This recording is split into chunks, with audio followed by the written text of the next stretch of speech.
Let's go. Says we're live.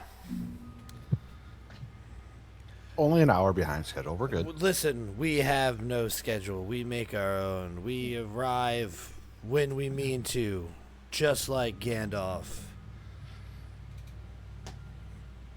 If he could do it, so can we. Because we're I actual happened to people. be slightly late one time for class. And someone called me out on it, and I was just like, "A wizard's never late, nor is he early. He arrives precisely when he needs to." And then I just left it alone. That's it. That's all you gotta say. Fuck you, kid. Tell me I'm late. I'm the teacher. Yep. Yep. Technically, you were all just really early. Yeah, nerds. They were hoping you were going to be more late. Was it the 5-minute rule? I think it's 15, ain't it? Is it 15? Yeah. Oh, I just fucking left a bunch of classes then. Yeah, you're like, dude, fucking professor ain't even here. You just walked right past him as you leave. There's this video where it was like a 15-minute countdown, and they had they had it on the board and everything, and then right before the 15 minutes was up, the fucking professor stood up from sitting with all the students and just like, all right. Brutal. That's Got actually 'em. hilarious. Fucking got him. We are professionals. We know what we're doing. Well, we'll say hello to everybody in chat, even though we know who they are. They are us. Hi, me. Hi, How you doing, you? us. There we go. Everybody pile in here. Pile in here. We're, what day is it? Wednesday. Wednesday. I thought it What? was Friday. Dude, I wish it was Friday. That would be much more tipsy if it were Friday. Well,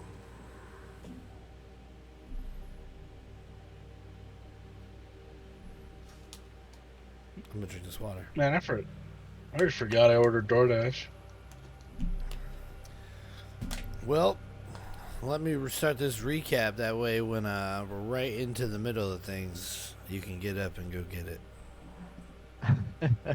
I believe in me. I believe in you too. All right. Well, welcome back. It's Wednesday night. We're continuing our playthrough of Vaesen, the Dance of Dreams, and our party here is in a bit of a way. Things have been strange ever since they arrived here at the Witch Cat Inn. They've been witnessing a stranger than usual storm on the outside and a strange feeling on the inside. A stranger feeling that got even more strange when people started to randomly fall asleep, prompting the proprietor, Sammy what's your last name, Sammy? Something Swedish, Harula, prompting him to thrust keys into your hands and tell you guys to go into your rooms. As he walked outside into the rain for a few moments, you guys began rummaging through the pockets of the passed out bar patrons. I was unsupervised. It's not my fault.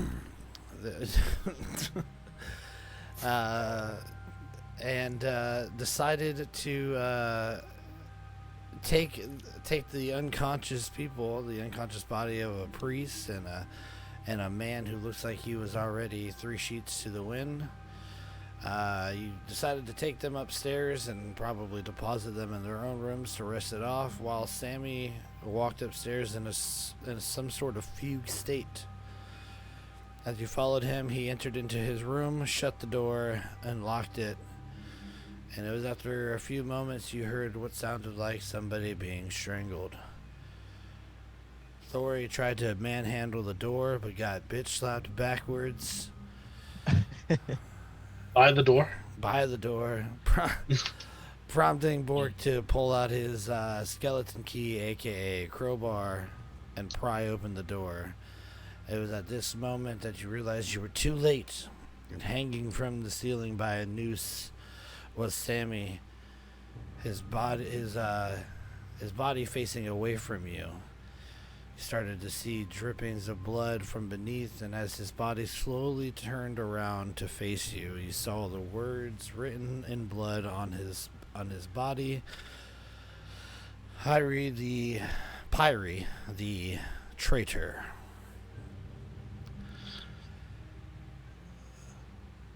You rummaged through his room, trying to find any clues. You found some journal entries about his late wife, who seemed to have died after she fled from here. And you guys maintained a position out in the main thoroughfare here on the second floor. Meanwhile, you started to hear random coughs and then laughter inside one of the rooms, and then the smashing of glass from downstairs. But yet no movement from anybody around. It was until you turned to see the body of the priest, its arm kind of outstretching and clawing at the wood softly over and over again, that you heard mumbling to some extent. And when you got close to these unconscious people, you could hear that they were saying something over and over again. And as they continued to say these words, they began to rise up to their feet, and with a vacant stare behind their eyes, started to shamble towards you as Johann opened the door, and downstairs Bork thrust open the curtain to the kitchen to see more figures doing the same. Figures downstairs in the kitchen are sporting broken bottles in their hands as they amble towards Bork and his puppy saga. The priest and the drunkard stand moving towards Emma, and the scholarly woman is now moving towards Johann, leaving Thori in the middle of both. Movement can be heard upstairs in the attic, of which there's a ladder that is currently leaned up against a hatch above you in the ceiling. These people are moving towards you guys, and they keep repeating Katya, Albert, Hilma, Pyri. And that is where we are right now.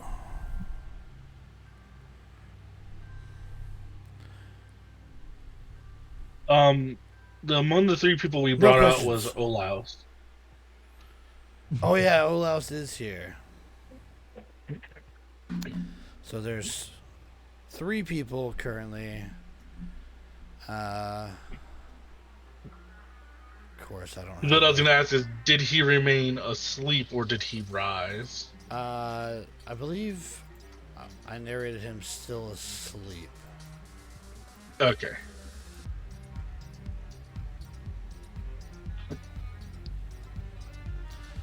So I'm just gonna use Sammy's token as his. He's just like over here. Also, just a mad beat just drops. Now we're gonna have to fight.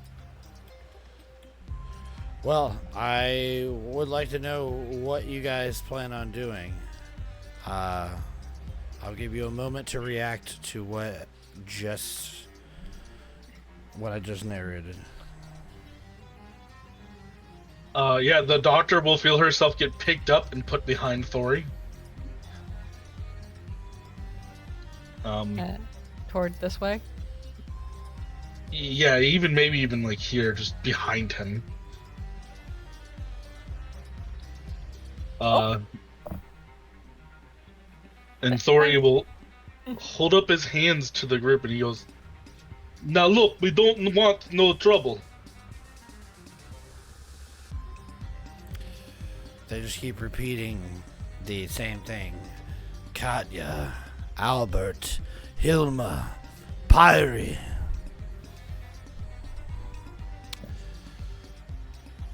I don't think they're all here. Like, physically, yes. Mentally, not so much. But what do we do then? We could make a run for the attic.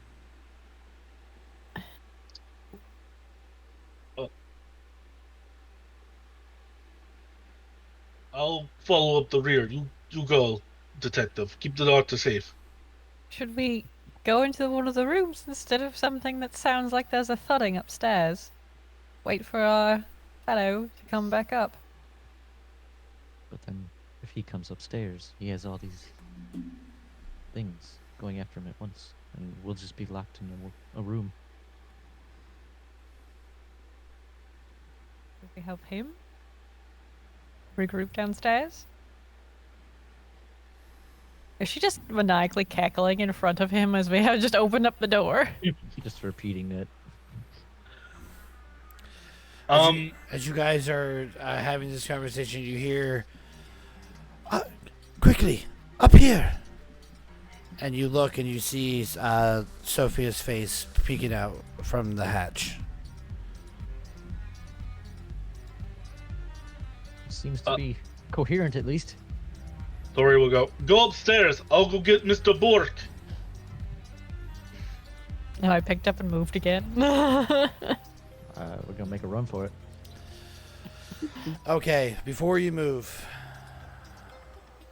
we're gonna go into initiative. How does that work? Good question.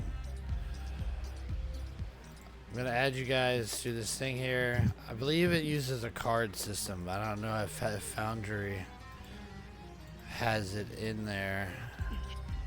There's a D20 next to my name. There is. Click Oh. it.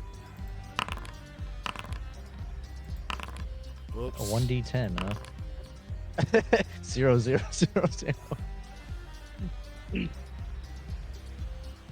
I'm confused. Oh, it's an 8, a 5, an 8. I think Yeah. I'm blind. Where's 7. the initiative button? And the sword. If go to the crosswords and then to the right of your player character. I still don't know why it has you guys as player actor too. I don't either. Across swords to my player character. Yes. Oh, I'm Go definitely to combat blind. encounters to the right, next to chat messages, where initiative usually is. Yeah. You should have Oh, I see it.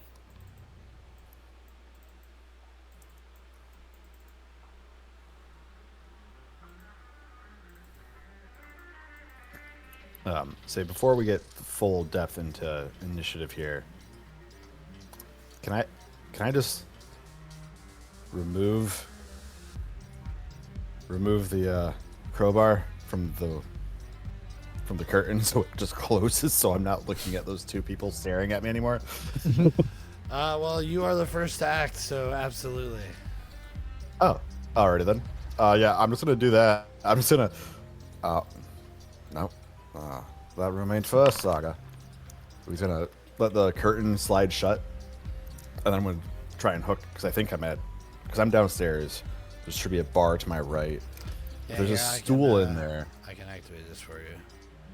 So Oh. you would be I'm like out here right here. ish. Perfect. Then what? Yeah, he's gonna close the curtain as best he can, back up, and I want to drag this stool over and like lay it down there so it's blocking that pathway. Okay, so He's just back the fuck away from that. you back away, grab a Isn't that stool, like- and just lay it across the walkway there. Okay. And like try to do a little barricade there. It's like I am not. Hopefully everyone upstairs didn't go crazy. Girl, let's get out of here. I don't know how far I'm allowed to move. That's pretty much it. Okay. Yeah, you're it's kind of just like moving through zones. Like you can move through like one zone at a time. So like if you on your next turn, if you wish, you could go from like here to the bottom of the stairs. Edge of the stairs. Yeah. Okay. Okay, let's go back upstairs. Where this guy is going to... We're going to go to... Oh, combat section here.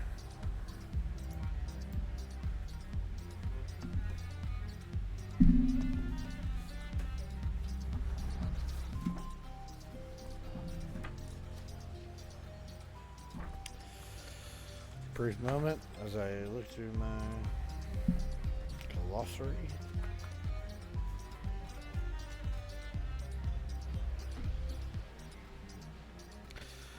Alright, so yeah, in combat you take what are called fast actions and slow actions. So like your fast action would have been to move, and then your slow action would have been to lay down the stool.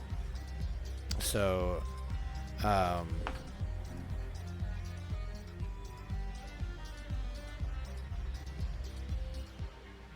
Yeah. So this guy is going to move up as a fast action, and then as a slow action, he's going to swing at you.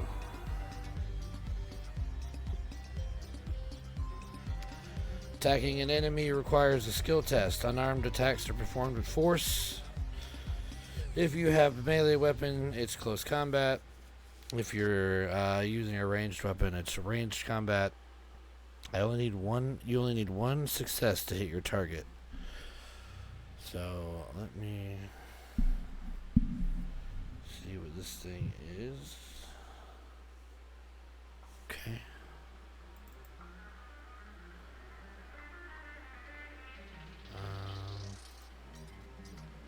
Where is the...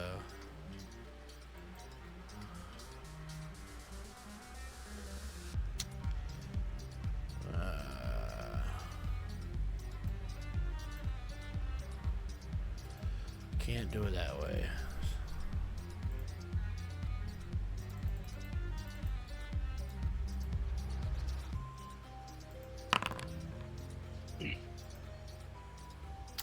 Alright, I got one success. So I do hit.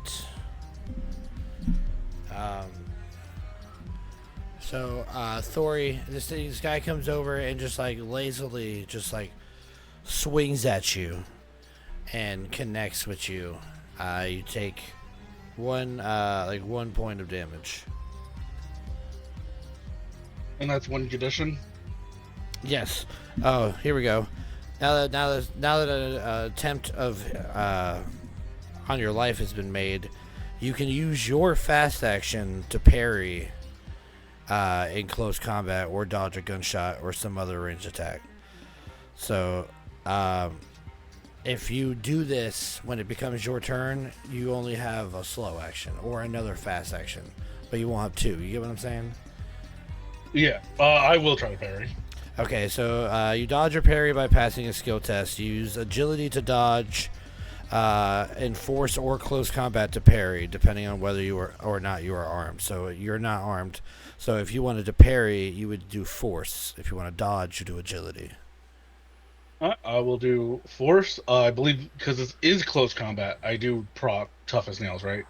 I should be, yes. I should give you that bonus. One success.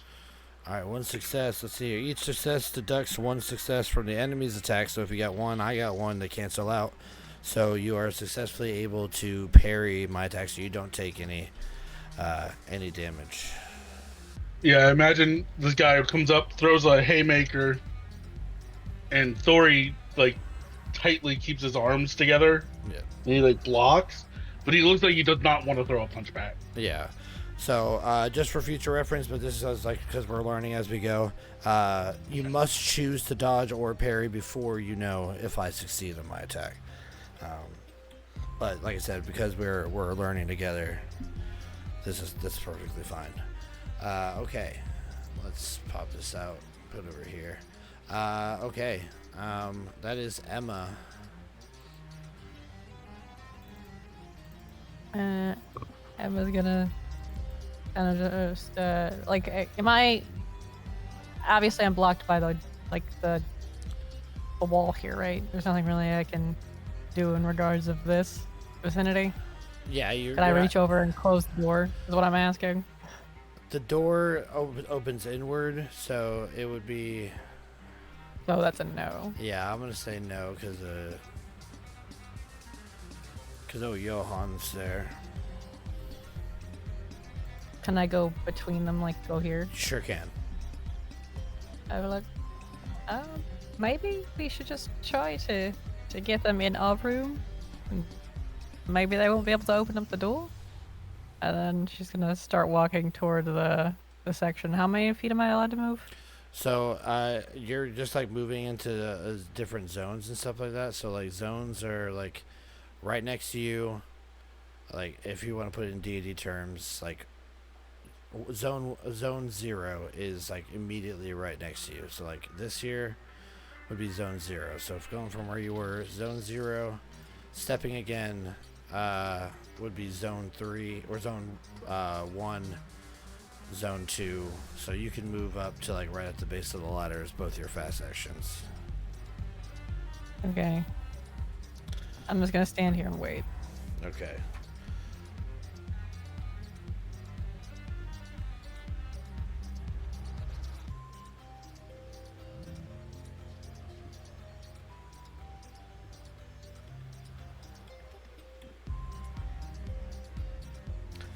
Yeah.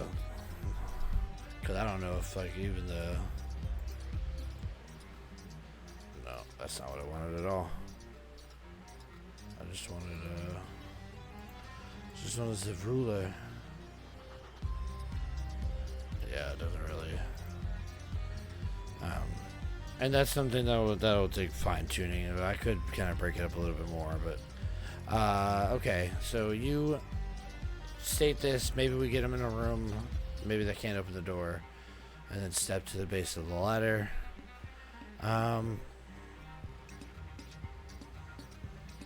Yeah. Okay.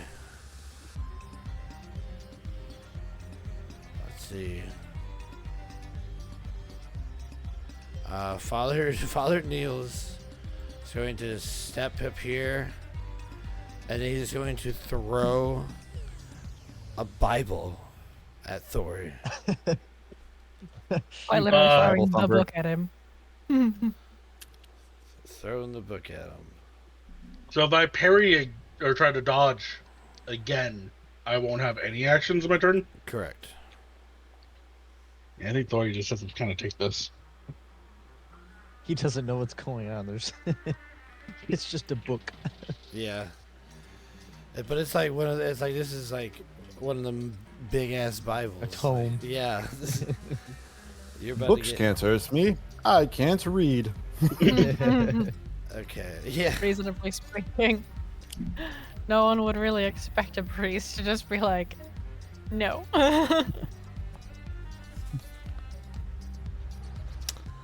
Okay. So let's see. Call And that. so the Lord said, yeet. Yeah.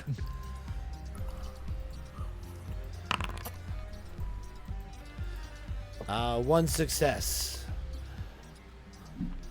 So this. Yeah, He steps forward and he just.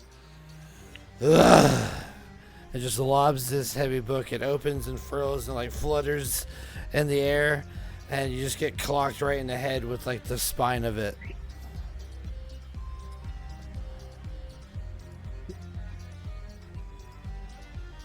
The tank's taken. God, that took blood just runs down Thor's head.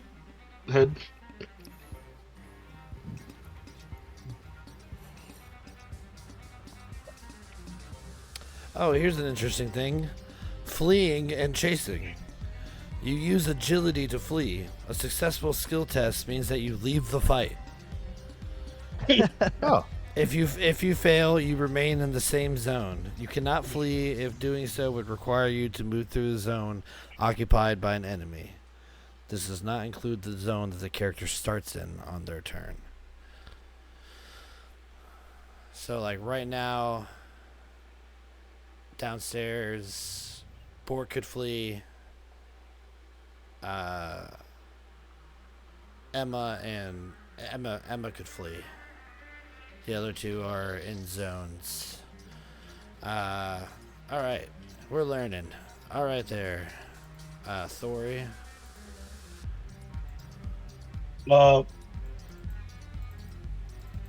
Thori's gonna reach into his pockets, and I'm gonna use my advantage, which is the doctor had him run around town for supplies, because he's gonna pull out some extra rope and like things like he uses to tie people down when they're thrashing on the operating table.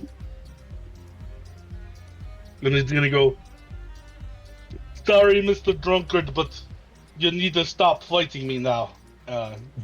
And then we're gonna cast Thori's Mighty Fist. I like to think that you hog tie them.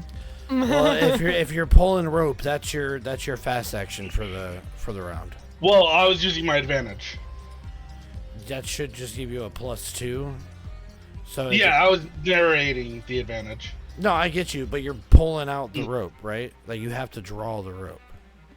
That is your fast action. Oh, I thought you just, when you narrated your advantage, it just was for the bonus dice. It does give you the bonus dice, but you don't have another action to try to tie him up right now because you dodged. And Well, so I was going to use force, because when you use force, part of force is you can grapple people. No, I get you. Alright. Listen, you dodged using up one of your fast actions for the round. Your only one, your one and only fast action now is to draw the rope out of this. So you do not have the movement or the action economy to now start to try and tie them up. Your next turn, you could use your. I'll just use normal force then. So you just grab them with your arms. Yeah. That's fine. So yeah, use your advantage. You get the 2 extra die.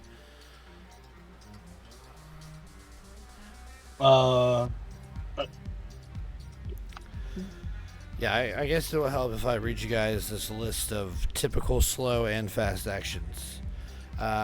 Typical slow actions include attacking with a melee weapon or a ranged weapon or an unarmed strike, wrestling, push, or grapples, fleeing, persuading, luring enemies into a certain place, performing rituals, surveying the situation, treating injuries, or climb a wall. Typical fast actions are draw or swap a weapon, stand up, dodge, parry, break free, hold, chase, resist, shout more than a few words, turn around, close a door, put out a candle, move within the zone, move into the next zone, or take cover. Those are your typical fast actions, fast and slow actions. We'll be a little loose with it because we're learning, so I'm not going to be like super strict. Yeah. So you are going to do. I'm going to do a force test. Okay, so this is going to be like a hold word. Yeah. It's just using force in close combat. Yeah. Watch out.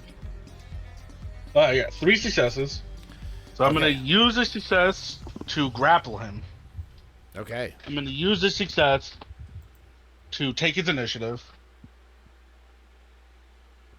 So I'm going to outmaneuver him. And I'm going to use this success to push him down. Well, no, sorry. So I can't push him back and grapple.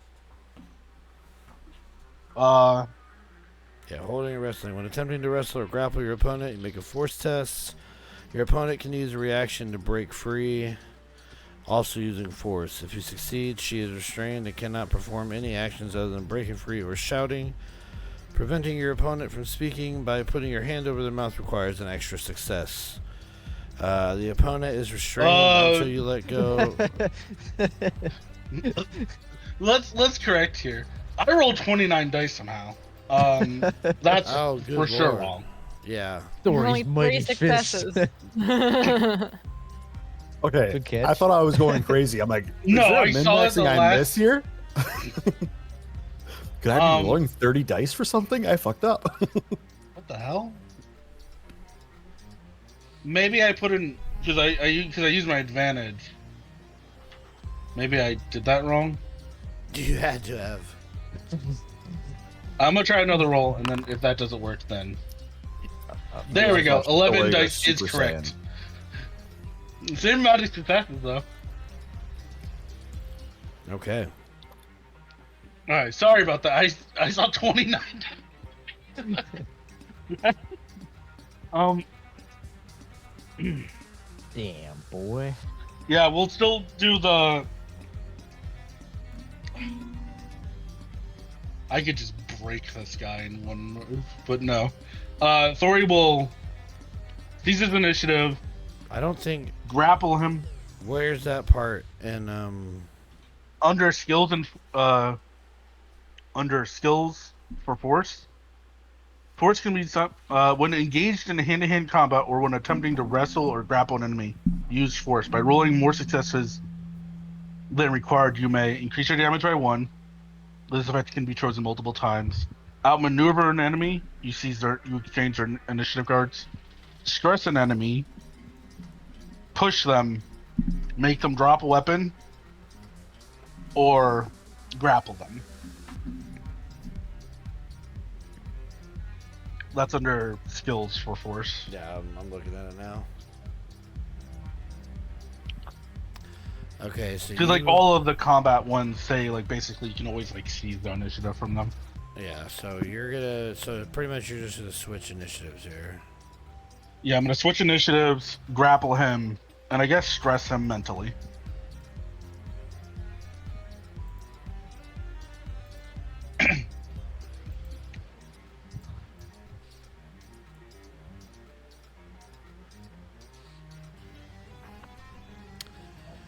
The story just puts this guy in a headlock and he's like, no, stop it! Stop it! Okay. So good on here. Alright, so you got him in a headlock. That's gonna be Johan's turn. Johan is going to see this woman repeating this coming towards him. Can he use fast action to quickly shut the door and another fast action to lock it? Yeah, you sure can. Just oh, sorry, wrong room. Click. No, I'm sorry. She wasn't decent. Oh, I'm an idiot. I don't even have her in my.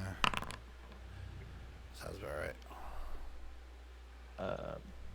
I think you're actually missing the 2 downstairs as well. I have them as Sammy's spot here. Okay.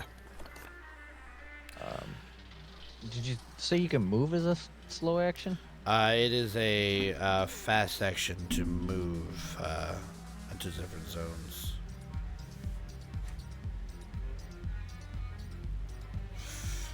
Fast action to move into the next zone. But you either get a slow action and a fast action, or you get 2 fast actions and you use 2 fast. Oh, okay. Okay. Yeah. All right. We're All learning. right, that makes sense. We're new. We know what to do. All right, I'm gonna go back downstairs. Where are my guys who are just gonna be these people? For all intents and purposes. Are going to fast action, walk out.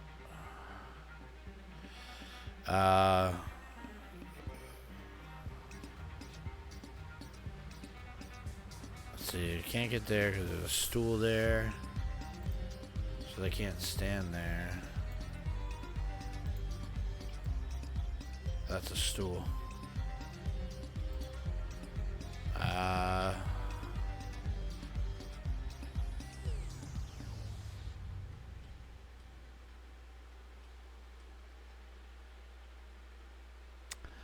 This one's gonna come over, pick up the stool.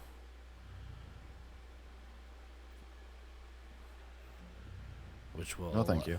Which will allow for this one to fast action move, and then fast action try to cut you. Parry. Okay. He's no stranger to hobo knife fights. That's what it is. And I do that. I'm sorry. I parry via force or Parry, close combat. your parry is force or close combat, depending on whether or not you're armed. You have a crowbar, so you are armed. Alrighty then. I rolled one success.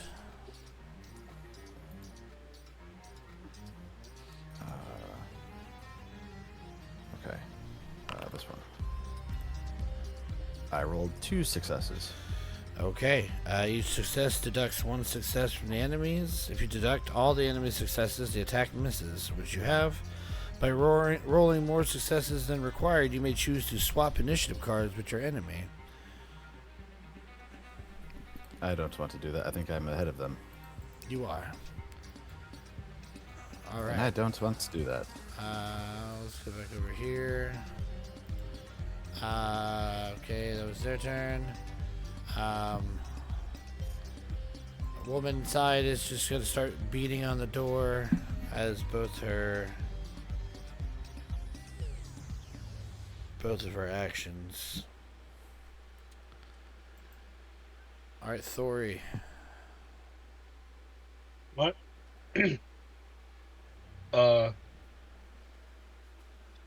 Thori is going to. He's bringing the Right. people's elbow. Yeah, he's gonna try to give this guy a nap. Go to sleep. 2 successes. We will. Wait a second. Wait, is that wild? Yeah, Thori's going to give him another mental condition, and then swap initiative with him. Hold on now. I want to know how that works. Just remove him from initiative. I keep going Yeah. back and forth. I'll go, then I'll go, and then I'll go.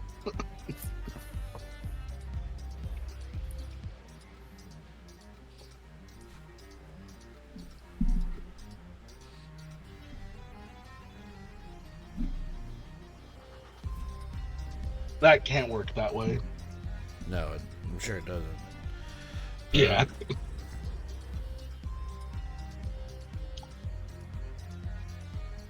Okay. So once per round, this guy can use a reaction to try and break free. Or use a fast action, rather. You can use hold as a reaction. So we're going to make an opposed force roll first, because this guy's going to try to get out. He's gonna do that before I go. He's going to use like a fast action to try to break free. All right.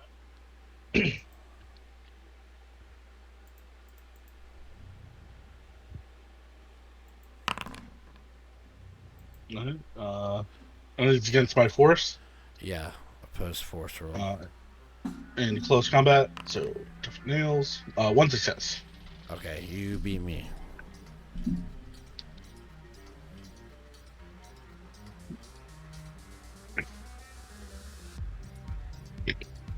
Yeah, I think I inflicted 1 mental on him last round. I had 3 successes. I did mental, swap, grapple. So I will just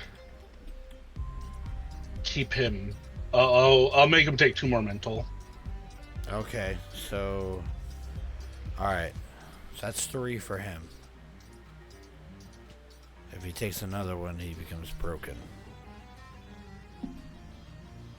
Time to go to sleep. Second time you broke a man via wrestling. The dog can fix their spirit. All right, Bork. He almost got cut. Yeah, no, Bork is gonna... I don't want to just club this lady to death. Can I run to the end?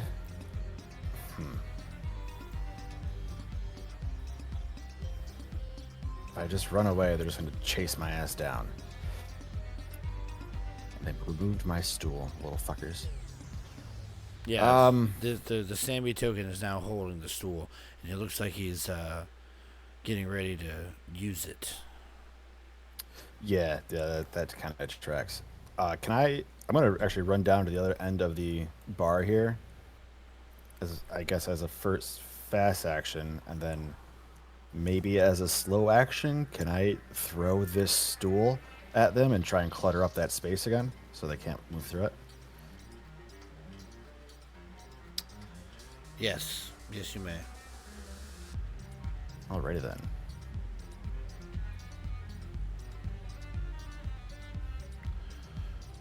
So you move there, pick up a stool, and you're gonna toss it. Yep. Just yeet. All right, that's gonna be It's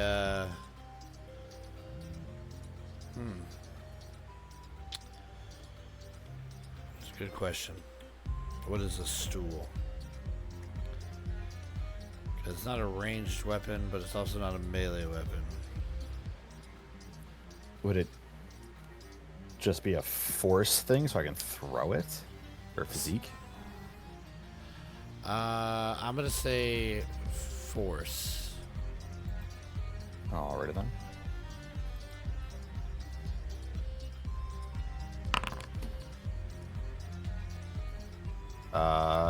No luck. So you throw the stool. It hits the wall and just shatters into Bounce. pieces. Yeah. Well, shit. Saga, noise. And that's both actions. So Yep. that's probably gonna be it. Okay, back upstairs. Emma. I'm torn between trying to help Thori and potentially going at the lag. Because right now I'm safe. So, tempted to just kind of hold. Never safe. Yeah. Safe is relative right now. Yeah. We going up then? Shall I ask? Third party. You will hear a very loud yes from Dory as he's like spinning around with a guy in a headlock. He's in his element. Alright, so she'll start heading up the ladder, I guess. Cautiously.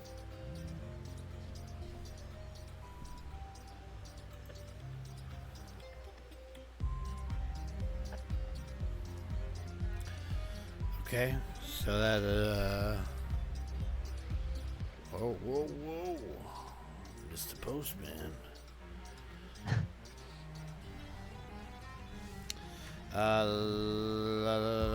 That was an action to climb up there.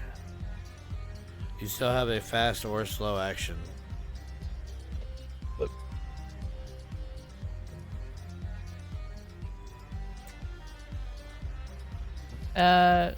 So once I'm up here, is there anything that I notice? You see Sophia is standing right there, and she's like, "What are they waiting for? Tell them to get up here." Okay, I guess I'll just kind of be like, I'll Or it seems safe enough. Coming up, and then I'll kind of move away so they can get up too. Okay. What are they waiting for? Meanwhile, Thorian like 50 guy. So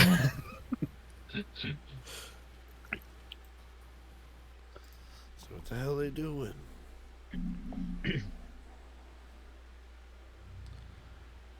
Be like, sorry, pressure points. Make them go to sleep.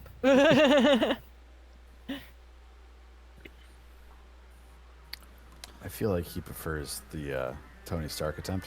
Go to sleep, go to sleep, go to sleep, go to sleep. Okay, Father Niels Clarid is going to fast action come over here. Fast action pick up this potted plant.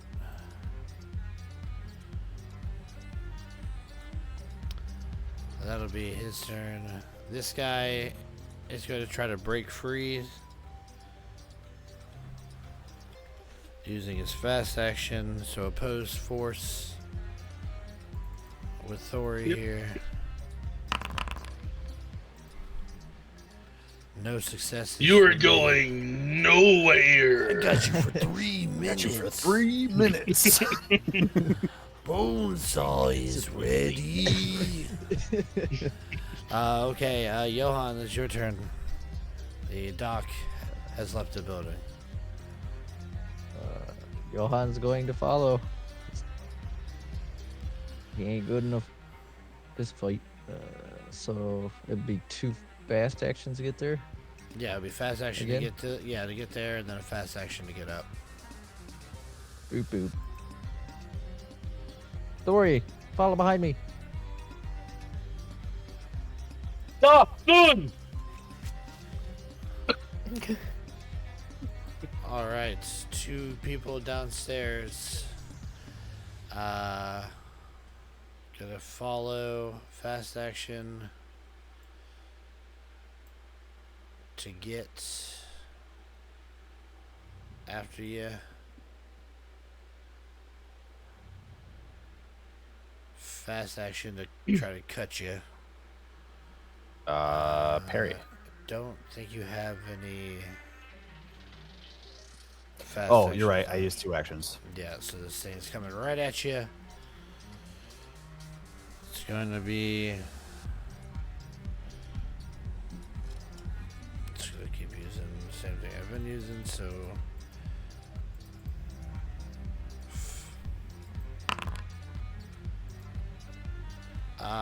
No successes. No. Just a swipe and nothing. So that's Inkley. Sven over here is going to walk. Fast action to move into the zones. That stool's no longer here, so I'm going to put him here, and he's going to try to hit you with the stool.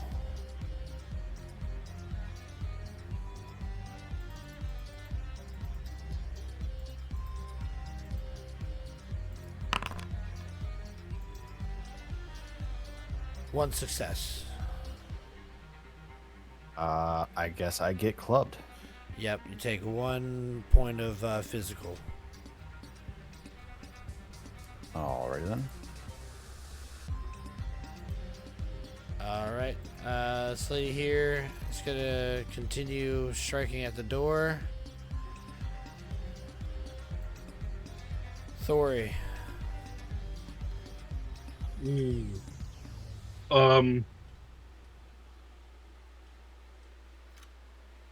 Yeah. I must break you. I would break. 2 successes. Oh god. I will inflict a mental on him. Okay, so he is And then- broken. Push him here. Alright, well let's see what happens to his mind. Go ahead and roll me a D66. I'm a monster. Would you like to dark secret me? In a minute I will. Dark secret? Y'all got secret passphrases and stuff going on over there? Thori just activated his dark secret for sure. Yeah. So, And this is how I'm going to do it. I'm going to increase that roll by 1 as you push this guy, and he falls over, and he $1 million babies himself on the. Like you hear a sickening crack as his head hits the stool, and he falls over, and he's just there, eyes still open, just staring out, but not moving. you'll hear Thori go, "No! No!" as he's just screaming. No! Just falls to his knee.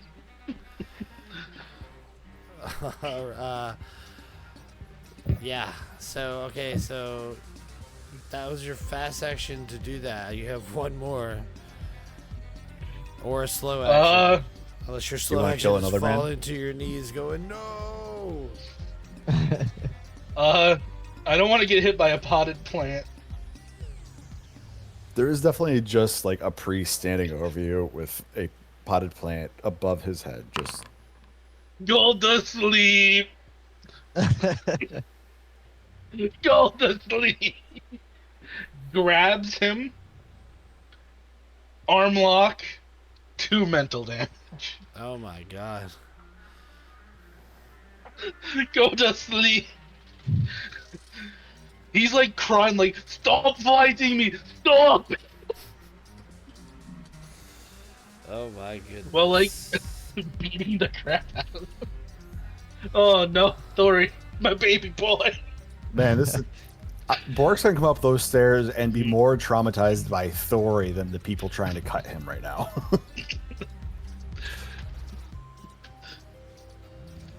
I don't know if this is how this works, but I feel like Thori should have some sort of condition.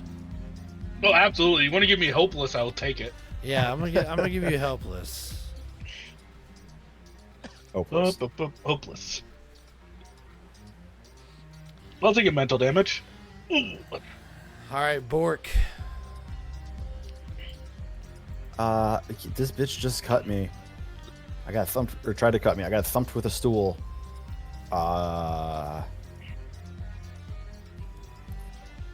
Fucking, I gotta flee. I gotta run. I gotta get out of here. Can I get up the stairs?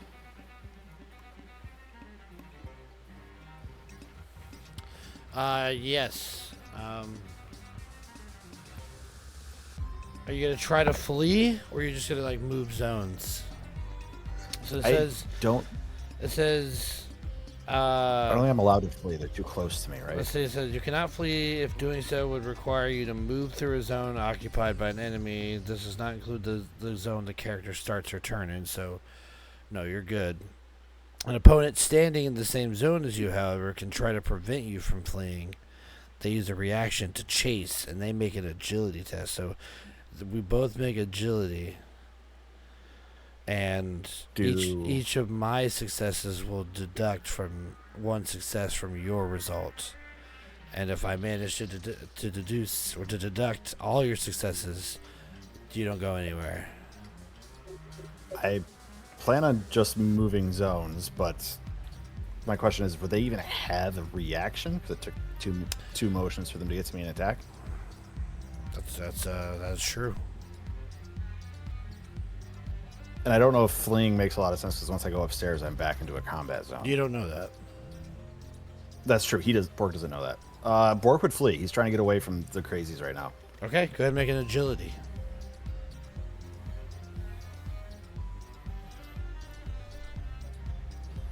Oh, fuck. Yeah. I didn't realize that in -1. I forgot the -1 happens with the the conditions. All right. So Bork does nothing, and You could Wait. push. no, it doesn't make sense for him to try to push this. Okay. He's got two He people feels that here. push, he dies. Yeah. Yeah. I have to be able to try and defend at least once. So. Oh no! Okay. But they got 4 attacks on me. Can I just move? Yeah.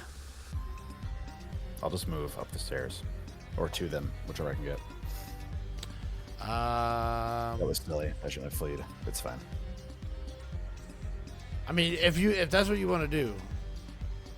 The stairs, if you can get up the stairs, at least you can only be attacked by one person. That's kind of my thought process. Get them narrow. That's why I try to do with the stool too. Yeah. Yeah, give me up the stairs. Okay. Misplay. That's right. I'm learning. We're all learning. We've never played this before. Doesn't mean I'm gonna go easy on myself about it. So I'm gonna put. I mean, I did a you- pointless grapple check. I'm gonna put you here. So you come flying up the stairs, and like as you turn around to see what's going on here, maybe you're like they're fucking going crazy downstairs. You see Thori wrestling a priest with one guy on the ground, just not moving. There's banging on the door coming from behind Thori. Emma, anything you want to do while you're up there? Just go ahead. Sorry. And everyone else is gone, right? So Yeah, I turn the stairs. It's just Thori wrestling people, and nobody else is there. What the hell? You're holding a Saga's- pizza. Right. Saga's barking like crazy. Yeah, The pizza one. Saga is losing her fucking mind. Okay, yeah, Emma. You are up in the attic. The attic is littered with trunks, boxes, books, and old clothes. But it looks like it's been cleaned up a little bit at the far end of the room, and there's curtains that have been put up to hide the end of the room. What do you do? Well, I'm gonna say something to the girl that's up here. I'll be like, so you seem to be the only ones like semi-coherent here. What the heck is going on? I have no idea. I was hoping you'd be able to tell me that. Where are the rest of your friends? One of them was downstairs, and the other one's downstairs. Well, down the ladder, I suppose. But I don't know about the one with the dog. Hopefully he'll be coming up soon. You can hear Saga. Yeah. And She's going, sorry, Reichs, Reggie. Rory will need some assistance when he comes up. He's got a little bit of blood on his face. And some other things. Go full Scooby-Doo. Downstairs. Go full Scooby-Doo. Everyone just bouncing in and out of doors. Okay. So I'll say it's your fast Basic- action to have that little bit of conversation. You have either a slow or a fast action left. Yeah, that's fine. I really don't know what else to do up here other than kind of like just take in my surroundings. So I don't know if that's gonna be like investigation or what. I believe it is. Of course, I just.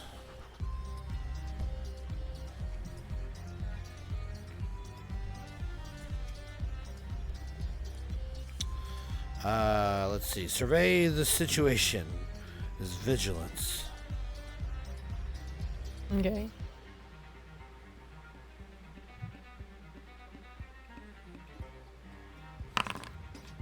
Two successes. 2 successes.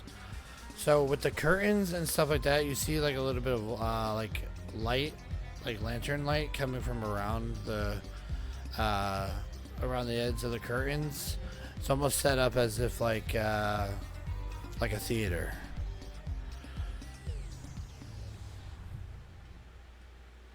Okay. Is that also the other action? Yes. Okay. So that's good with me. All right, back down to second. This is the second floor. Father Niels is going to try and break free from this man. He's like, I used both my actions, so I cannot oppose it. he's all like, cut you, Hilmet, Perry, Ahmad. Okay, he's gonna try to break free. No successes. Well, he can't do anything unless he breaks free, so he's just gonna try to use his last fast action to do that. And definitely does not. Oh my god, oh, once. Alright, this guy is paralyzed for life.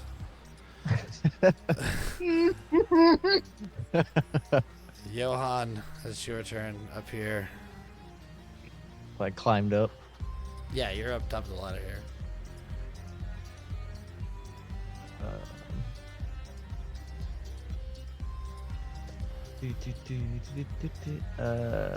He's gonna ask her what this room is. Why is it look like there's a curtain there for entertainment or something? Oh, this is where I put on the shadow play. Do you want to see it? By all means, lead the way. Oh, right around the curtain there. Take a seat. What? Why was that so funny? The rest of us are fighting for our lives. Like, oh, there's a play? I would love something. Said shadow plays, weird shadow shit going on. It's got to be connected. No, we Ears just in put his the head are fucking turning. drunkard in a wheelchair for life. So that was one fast action to ask her, and then another fast action. How far can you move? I'll say you can get right to the edge of the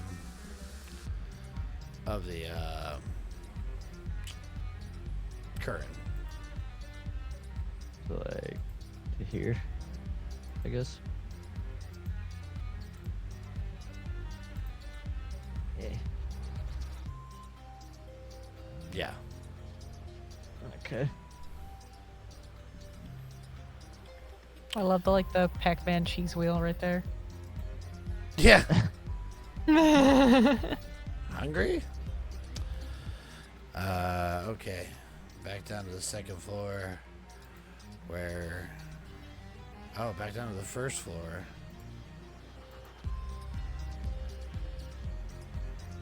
Where these two are going to... I'm gonna have this guy come up. The other one follow behind him. So Sven comes up the stairs behind you, Bork, and he's gonna try to smack you with a bar stool. Okay. I don't like that. I don't have any more actions, though. So I can't do nothing about it.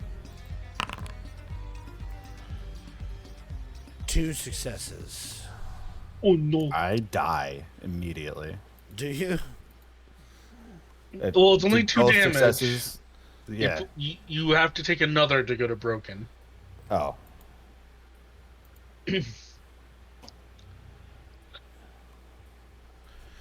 Run for your life. Let's go. I can't. There's too many people between us and me and the ladder. Run, boys! Got a taste for meat now. Let me just make sure. Something here.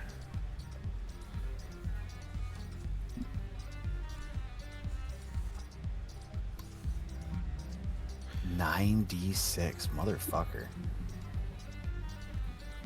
Yeah, something's going on with these guys.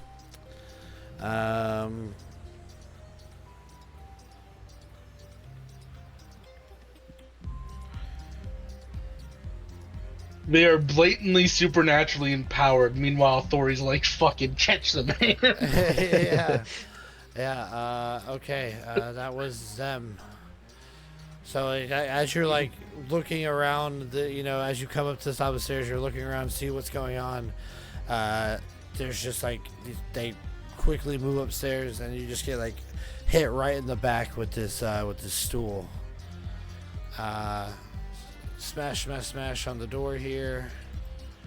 All right, Thori, you got old Father Niels here. In nomine patre, father. Tombstone only pile one damage. driver. He was at how much damage? You've been given a mental, right? Yeah. But this is a physical. Well, if I do, I believe you can. Oh, it's extra successes. Yeah. So he's at. So you'd be at like 2 and 2. He's at 2 mental, 2 physical. Action Deuce. Go to sleep. Oh my goodness. All right. He's at 3 physical. Do I push? Can you push successes? Let's find out. Oh, wait. Playing some Static X. Oh, this game though.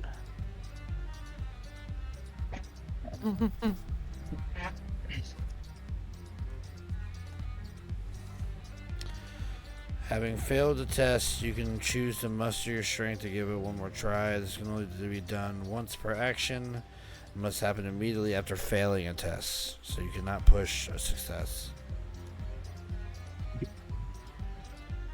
Yeah.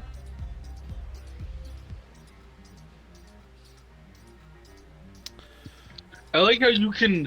By the way, you can push to broken. Yeah, if you push, you suffer a condition. Yeah. But if you push to broken, you finish whatever the check was, and then you're broken at the end of it. Yep. All right. Yeah, that's the end of Authority's turn. All right, Bork, you just got hit by this dude coming up the stairs behind you.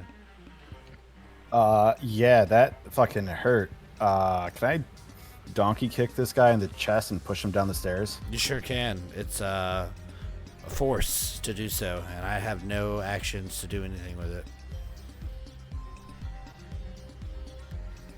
Unleash the saga, maybe? You didn't have to. I didn't need to. I got 1 success.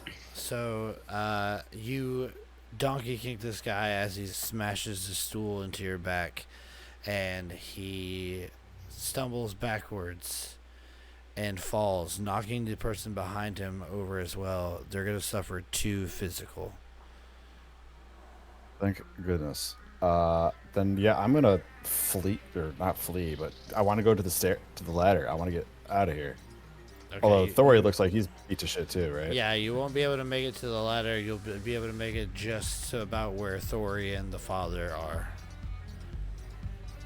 Okay, I'm probably gonna stop just shy of the father because these sleeping people have been kicking my ass, and I want a chance to react to them, but somewhere in here ish.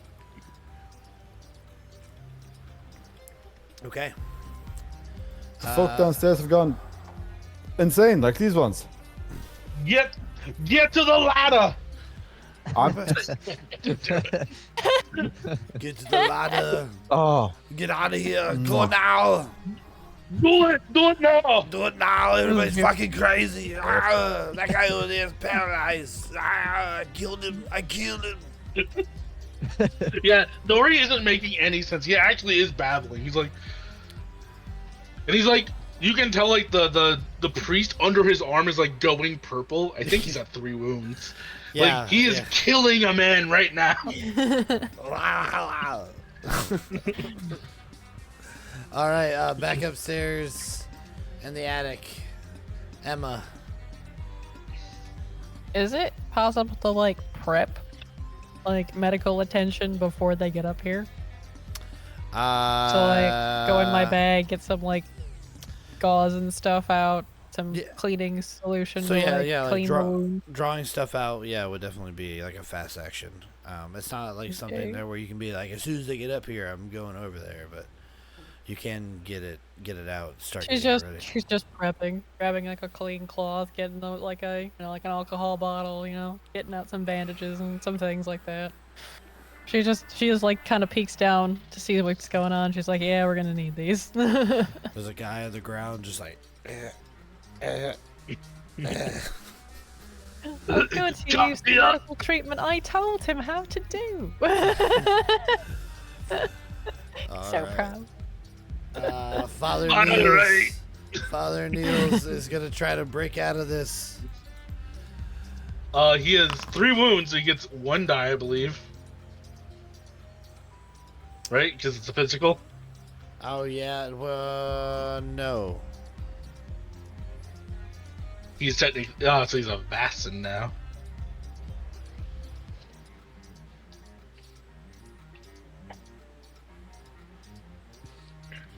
I mean, unless that's like a thing for you.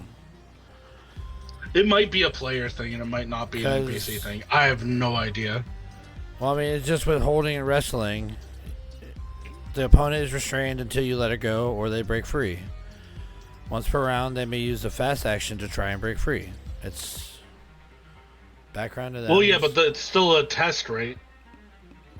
It's a Does force his wounds test. count against? Yeah, does it count against his tests as his wounds?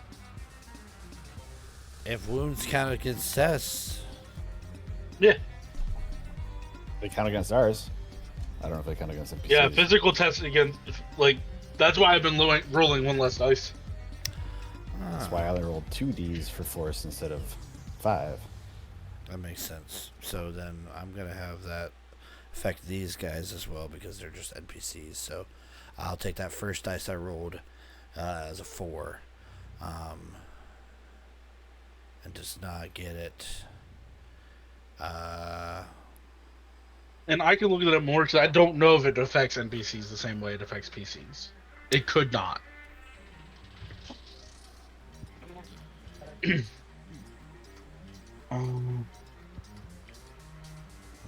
We'll find out. I think it's worth it to find out.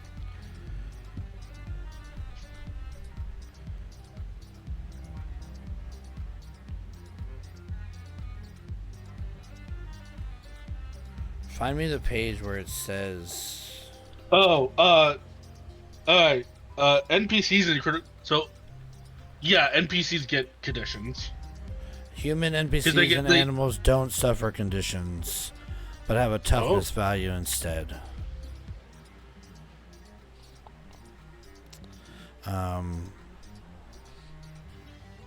Just worth it. An Because it says once they hit. An NPC is hit for 3 damage, loses 3 toughness points, and gets 3 fewer dice on the next test.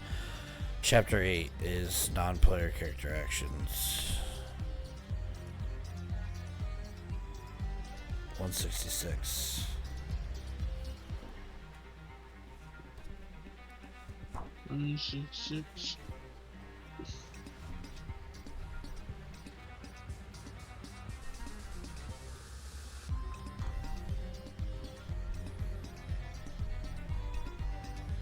Oh, nice. And it has a stat block for all the NPCs. That's pretty dope. Oh no. Named NPCs have 2 physical toughness and 2 mental toughness. Yeah. So I need to. So father's down. I did it with physical. Yeah, father's hella down. So, Thori is gonna dark secret a second time in one go. As he's like looking at Bork and he's like screaming for him to get upstairs. Bork will just hear a snap from the priest's neck. As Thori's like, no! He just lets the body drop limp. All right. Well, good shit. Well, All I know is kill. okay. He won't cough anymore. He doesn't have to worry about coughing. Johan, that's your turn upstairs. Oh man. Well, Johan's gonna. Actually, with these two no longer offering any resistance, we're gonna get out of combat, and Thori and Bork can get up to the ladder and get upstairs. Holy shit! Yeah, say Borg is probably doing his best to drag Thori away from that. Thorny's like looking at his hands like, what have I done? I'm gonna give you another did it mental, again. dude. I'm gonna give you another mental. I think I deserve it. He's gonna have angry because he's furious at himself. All right. Well, you guys get upstairs. Here, don't move. I'm gonna copy and paste your tokens. A very sad and dejected Thori is carrying up Saga because Mr. Bork looks really freaking hurt. Yeah, Borg's beat to shit.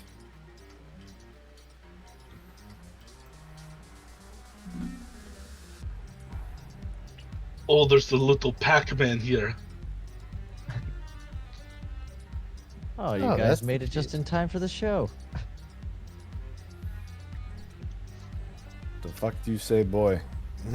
Emma's gonna look at them both and be like, just because you have a doctor with you does not mean that you should be willing to hurt yourselves. And then she's just gonna start going over and like trying to treat them.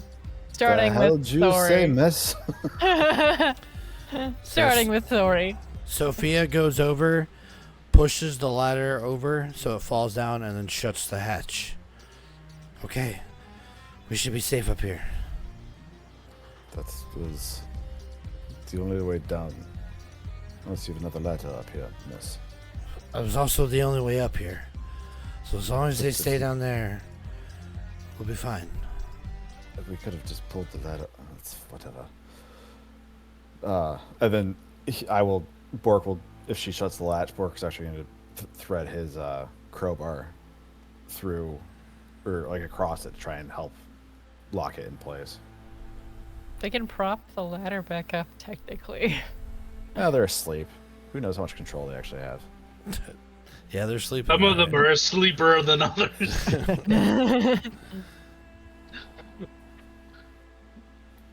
Yeah, they got to move 2 bodies first. When the doctor approaches Thori will just go, doctor, if man's neck is completely sideways, can you fix? Thori, let the doctor work without asking her questions right now, please. She's gonna like have like a notable look on her face, but like try to hide it from Thori. But like not doing it as well as she probably would like, just because she like feels bad for him. Are you wearing your mask? Yeah. Then no way Thori could tell. Kind of probably see a little bit through the eyes. If you're paying attention. Have you And been she's- wearing that the whole time? You just wear that Since in public. people started going crazy, yeah. Fair. It's my intimidation factor. Who's gonna look at this and be like, yeah, that's a normal person? Sophia's gonna go over to the curtain. She's gonna say, "Hurry! The show's going to start soon."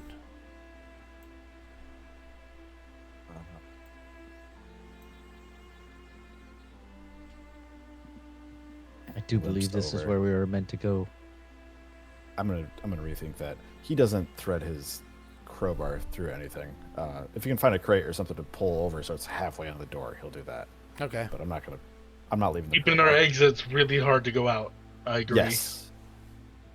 Yes. Well, once this place catches fire, we're all gonna die anyways, so it's fine. Alright, I probably need to do a medicine, right? For Thori. Oh yeah, you want to heal somebody?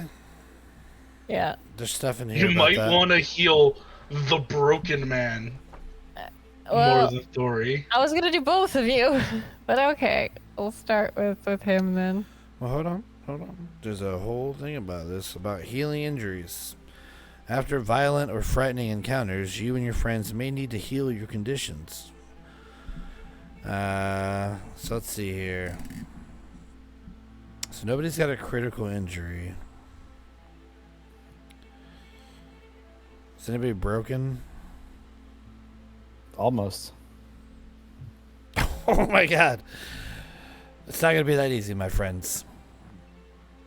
Here's our It little takes like an hour, doesn't it? You wish. According to the cheat sheet for medical care here, to heal physical conditions or mental conditions, it takes a day. Holy shit. Can I just bandage them? What good are the medical equipment then? Yeah. Because you can't do it without it. And she Oh, heals so that's- 2 conditions. So that's for a long-term. I got you. That's more of like a for a long-term campaign. You can spend a day getting healed. Yeah, yeah, I got you. Okay, I caught Fighting and getting hurt in this is bad. yeah. Man, I spent 3 rounds trying my best to run away. But the good news is I believe this is a new session, so all our mementos are back on. Mm-hmm. Yeah, so you could use your memento to cure 2 Heal 2. conditions. Let's see. Rest usually takes a scene, but that's once per day. I don't know if it's.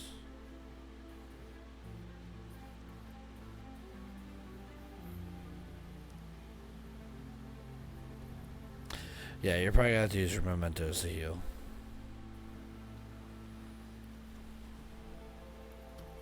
I have to make sure it's once per session, not once per adventure. Oh. It's once per session. No. Ugh. Yeah, once per session. Yeah.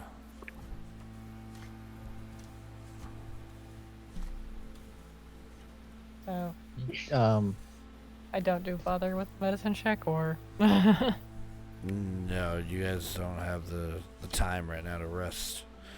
So I there's would. no way for. Sorry. No, go ahead. There's no way for somebody else to use a memento to help somebody else, is there? No, the memento is your memento. Okay. It's a personal thing.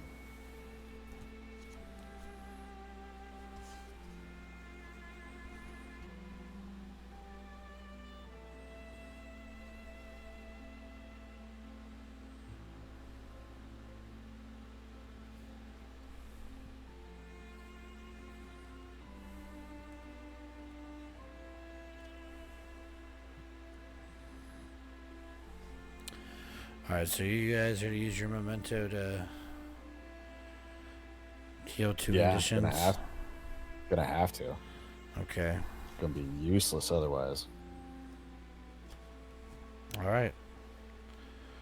Well, once you've done that, take your places beyond the curtain as the show is about to begin.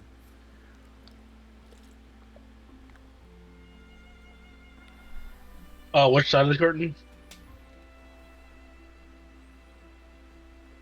Really? This side? Not the side that you're on. Oh, okay.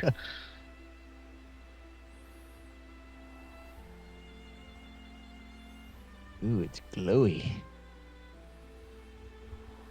Yes, I'll read a little bit more now. So, behind the curtain, Sophia has built an advanced shadow theater and set up chairs for her audience. The theater consists of lanterns, paper figures on sticks, and cloth screens that can be replaced to show different backgrounds. Everything is connected to rails and clockwork mechanisms. And there's a crank that by turning it, the light sources in the figures can be moved around and the background replaced. Sophia, standing there, looking rather eager to begin, says that the idea for this play came to her in a dream. A dream that she began having at the beginning of this year. She moves over to the crank. As you guys stare, the blue light of the lanterns kind of give the theater a ghostly appearance. And as she begins to turn the crank, moving the paper figures, she recites the script from memory. A young man wanders through Europe, seeing things few people are fortunate enough to witness. He He dances with queens and visits Versailles and the Palais Royal.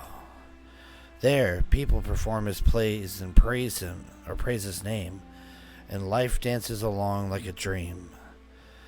But the People's Revolution sweeps the land with grenades and fire, and those who were playing and singing end up dead by the side of the road. The young man flees the song of the guillotine. Our hero returns home to a city in the north. He walks through its gates without shoes, poor and mute. The house where he was born is burnt to ashes, and his family is missing. He kneels by the side of the road, begging for coin, and no one knows that his name was once sung in the palaces of Europe. Suddenly he sees things no one else does. Creatures creeping, flying, and crawling. As the invisibles reveal themselves to him, when he points them out to others, he is mocked and beaten. A man picks him up from the street and has him bathed and clothed. The man's name is Albert, and his mansion is a place of love and song. Our young hero performs his plays and sings to him for days and nights, and they eat fruit and drink wine. Albert introduces his friends. In the young man's dreams, they are all dancing together. But the dreams lie. It was you. You brought me here. You asked me to sit down and talk. We spoke of the future of the world. I have the right to refuse. You said so and smiled. And then you butchered me like a pig one hangs from the ceiling. You buried my body in unholy ground without priest or consecration. Now, dreams are all I have left. I gaze out over the audience at the Palais Royal. I dance with the princess. I eat cake. I look up into your eyes, Albert, and I let you take my dirty hand. You summon me to Pyre's Inn. You make me a villainous proposition, and I decline. You cut me up. I scream, not wanting to die. At last you are back. Welcome. As Sophia is performing this play, cranking the clockwork mechanism and telling her story, her voice grows increasingly strong and deep until it becomes clear that it is not her voice at all, but the voice of a man, echoing as if it comes from the bottom of a hole. Sophia's gaze is fixed on a certain part of the ceiling, and her body loses all tension except for the arm turning the crank, which seems to be moving by itself as it's suspended with invisible wires from the ceiling. And as she finishes her story, the Revenant Oscar Hjort emerges from the Shadow Theater. His undead body stinks of decay, and the entire building starts to shake as if hit by an earthquake. Oscar whispers, "Welcome," and the word vibrates in the room, lingering like a bad taste in the mouth. Then the Revenant howls and launches itself at you. I need you all to make a fear test against fear 2.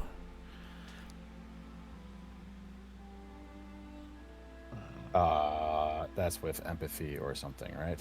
Empathy or Empathy logic. or logic. We get a bonus from being together. You get a plus Yep. 3, yep, for being in the same area, yep. Oh, we forgot about that during combat. Did that apply during combat? No, this is for Okay. fear test. Fear only. Yeah. Ooh, I fail. I succeed. Ready? You have to succeed 3 twice, though? successes. You need at least 2. Oh, I got one. If I need at least 2, that would mean I'd end up taking 2 mental things, right? So I Yes. should probably push in the attempt to try and push that off. But if I push and fail again, I take 3 or something, right? So if you push, you automatically take a condition. And then if you fail, you take 2. If I succeed Oh. 1, do I only take 1? Yeah, you get fear 1.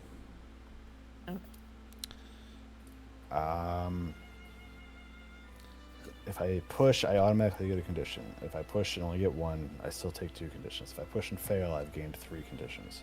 And I guess I'm remember, just gonna take. fear can make you do stuff you don't want to do. Uh, What the Well- fuck? yeah, well, Bork's gonna die anyways. It's fine. I'll push. We'll find out. He said, "What the fuck?" All right, so 2 successes. So I still take 1 mental condition. Yeah, let me make sure you can push fear.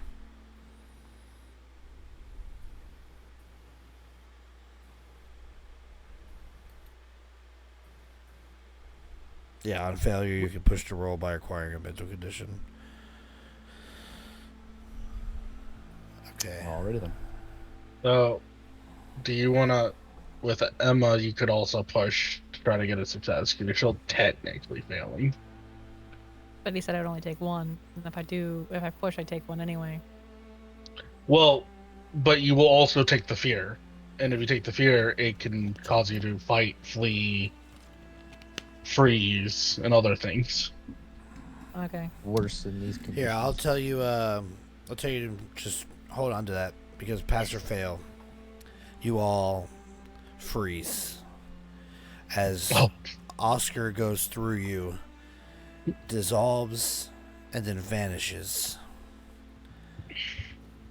And then shortly after, Sophia regains all control of her body, but you can see that she is deeply shaken and she collapses into tears.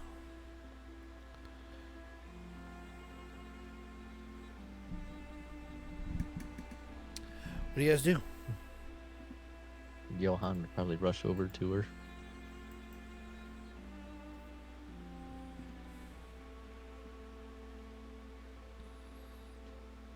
Just try to comfort her, I guess. Give me, roll me empathy.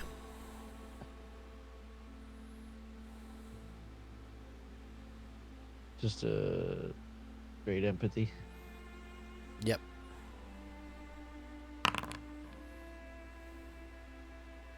That wouldn't be +3 because of everybody, right? No. Okay. She success. seems inconsolable.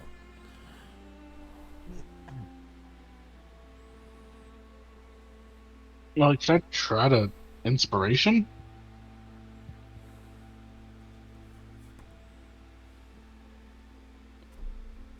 And I just out where her gaze was locked on the ceiling. Anything about that stand out? That is just where Oscar's Revenant came from. Oh, I thought he came out through the shadow play. I mean, it's yeah. I mean, the whole thing. Like that's. He kind of like descended and appeared. I gotcha.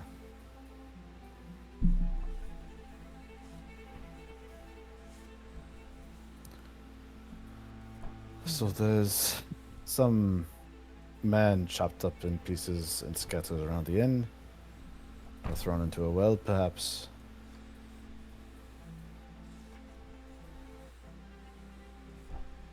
I didn't. And it needs a proper burial? Maybe I don't. The, I didn't. Unless somebody caught something in the play that I may have missed. That's more or less what I gathered.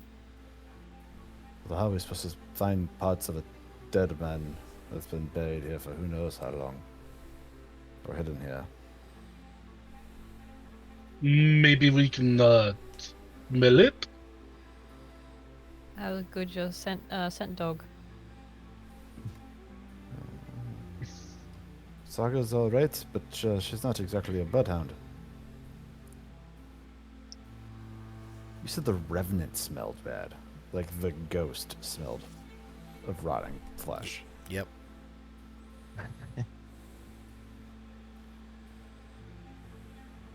That's fucking weird.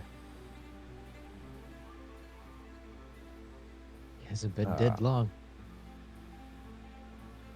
Well, that can't be right. The play has been going on for weeks. It's at least that old, if not older. Somebody taught her this play.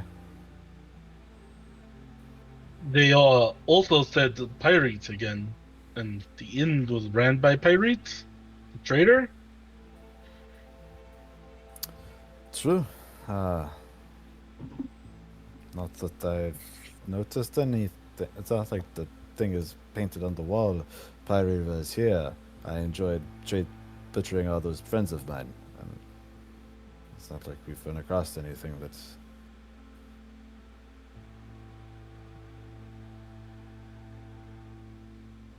What was in the stew? Right. This was very good. Human meat. So either way, knew we it. need to get out of here and look for a well, perhaps. The dark hole is the only thing I can think of. It's a shame we couldn't see where that one man ran off to. Well, the yard isn't that large. I'm sure it wouldn't take us too long to find wherever they draw the water from. He wasn't gone all that long either. So he It's not- couldn't have gone very far.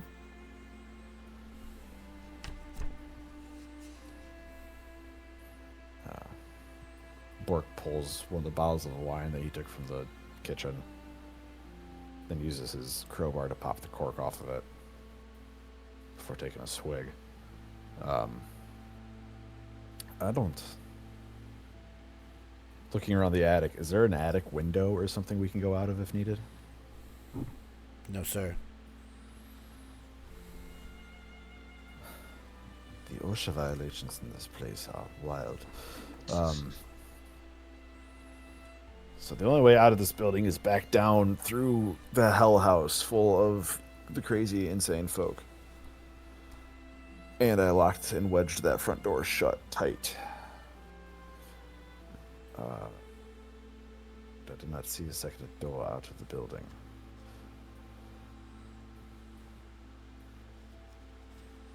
Da, da, da, da. Anybody got any bright ideas? Lori looks genuinely stumped. What? This is... I'm going full Richard here. What are the walls here? What are they? Yeah. They're the hardwood surface that encompasses this room. I'm sorry. Let me rephrase that. What are the walls made of? Wood. Like planks? Yeah, they probably don't have like as good of a building standard as we do now in the 18th century. I'm not sure if there's plywood and or what's the word I'm looking for? Not plywood, but Drywall and sheetrock. shit? Yeah, drywall. Yeah. Yeah, No, that's... Well, the reason I asked is because the other style of house that would be common in this kind of time period would be a log cabin. And a log cabin I can't get out of with a crowbar and a strong man. But a wood house built out of slats, I can get us out of with a crowbar and a strong man.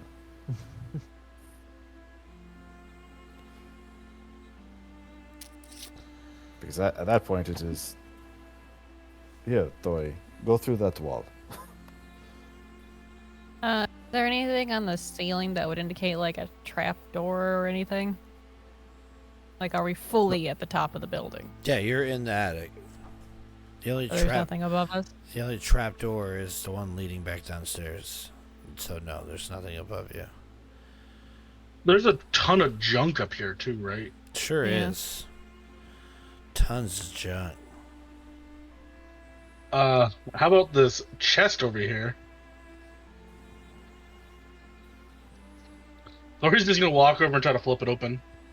All right. Yes, they can be. Your hands get stuck to it as it sprouts teeth. It's a mimic. Let's fucking go. Time to catch these hands again. No, this is there's nothing in the Ocean, I chest. need you. Except for like spare parts and like little tiny doll costumes and whatnot. I hate to ask for this. Maybe this might be a time for an elementary moment. My brain's just going to maybe we should have our own play. Well, the play told us that this dude is dead and butchered in this area somewhere. The issue we have right now is that we can't get outside to search for the body and or attempt a burial without. Well, we don't know murdering what the- happened after the Revenant went out either. That's true. There could just be a bunch of passed out people downstairs, but Yeah. if we open the door and peek our head underneath it, we're gonna see two bodies laying there and go, "Oh yeah, that's right. We've murdered folk."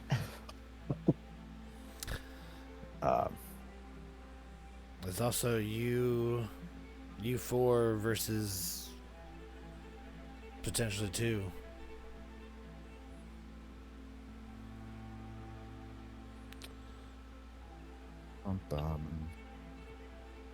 Yeah, Thori, just kill more people if you don't mind. I mean, I haven't shot anybody yet, so I've only pushed Isn't two people downstairs. It's fine. I mean, only Well, they- only Johan has made any attempts to talk to Sophia. Nobody else has. Uh, Yeah, she's inconsolable. Yeah, she is. But well, I mean, because that- I shit the bed on it. yeah. He went over there and he was like, "We've killed some of your friends. What's going on here? I Your Walk father's over. dead, girl." Why are you crying? Yeah. I will walk over, pull out a clean cloth out of her medical bag, and kind of is she standing or is she like on her knees? She's on her knees, crying. So she'll squat down, as she's doing so, move her skirt, kind of underneath, so she's kind of squatting with the skirt tucked in, as a proper lady should, with her status. Not showing no And- ankles. No ankles. We won't have any And of that. scandalous. And she's gonna hand her the clean cloth and be like, "Here, dry your eyes. There's no need to cry. You just need to figure out what's going on. Everything will be okay. That's what we're here for. So can you explain, like, when did you started this play a couple weeks ago? Does this have any bearing on like what's happening here?" Give me an empathy roll.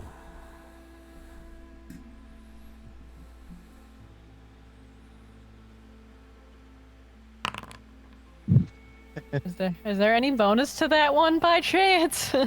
Nope. You can push.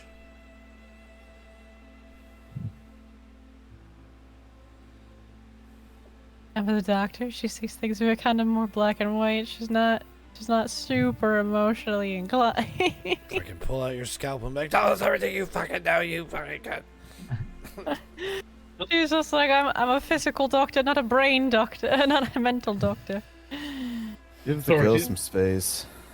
Yeah, she just was possessed by a spirit. She needs some time. Saga, go.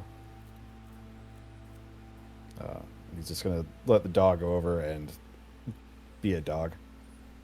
Get in Alright. there and nuzzle and cuddle and literally just leave her alone for 3 to 5 minutes. Try and let her breathe with just the dog there. Alright. And he's a bear dog, so he's vicious. He rips her throat out. Yeah, absolutely. Saga's a sweetheart. She wouldn't do that. But yeah, she's just there to try and be in space. We'll probably just go back down and sit back down, kind of like wait it out. Saying after a couple of minutes, Bork would go over there and start talking about Saga and how he had found her and telling her little tidbits and stories and literally just trying to like, you just went through something terrible. Here's something cute, fluffy. We're going to try and change your brain just a little bit here. Yeah, very much trying to manipulate her into not thinking of what just happened to get her into a conversation space where she can start to talk about anything else All right. Roll me empathy. Can I roll you a manipulation?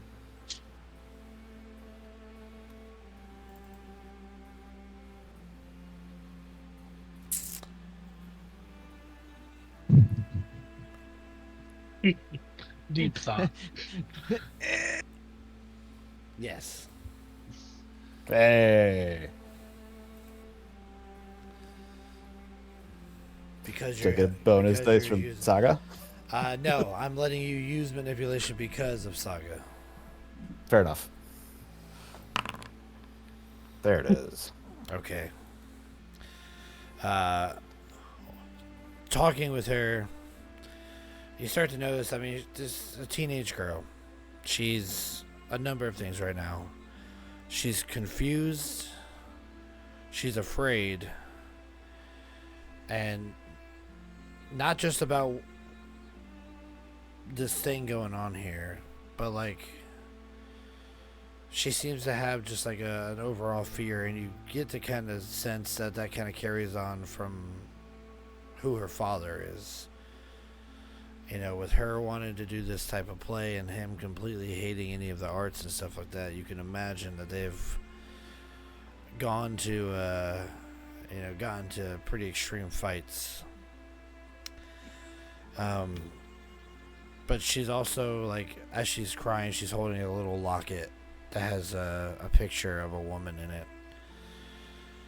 And as, like, she's still crying, she opens up a bit. She tells you that, you know, kind of showing you the little picture. She says that that's her mother, Nora. And both her and Sophia shared an interest in art and the occult, and her father hated that. Sophia goes on to say that she knows he's that way because Nora cheated on him with an actor before they got married and had Sophia.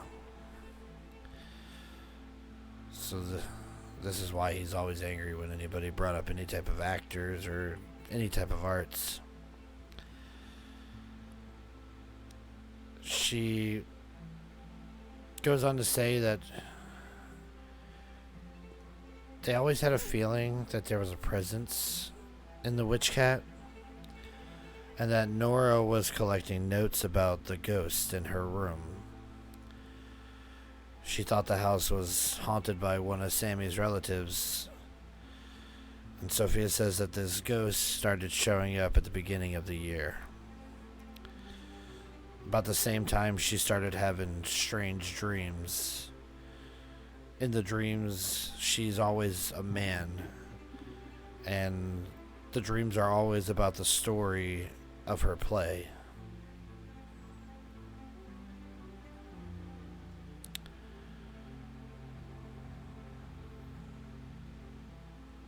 And then she seems to kind of settle down a bit.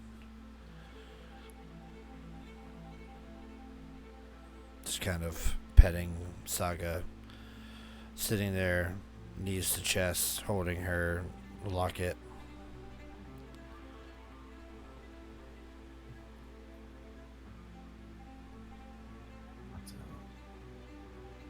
Was this the whole play?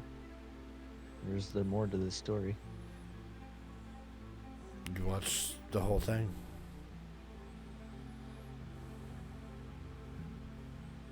Said your mother had been collecting notes in her room. Would that be the one she'd share with Sam, or did she have her own space? She had her own space. My father locked it when she left. Hasn't opened it since. Which room would that be? It's the one that, when you come upstairs, it kind of sits perpendicular with the stairs. Right by the sitting area.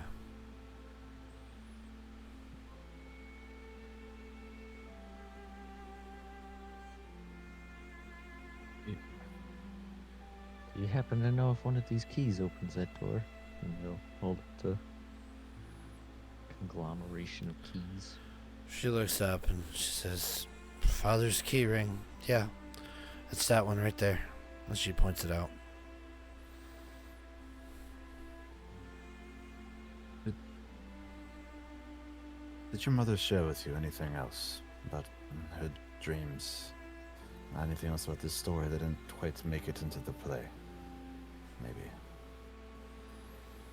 No, the play was after she left.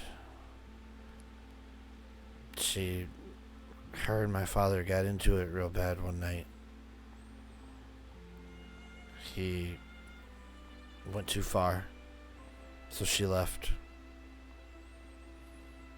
Shortly after, we got a letter saying that she died. Oh no. Who wrote the letter? Oh, did you see her leave? I did. She told me goodbye. I begged her to take me with her, but she said she couldn't. I wish she would have. I hate it here.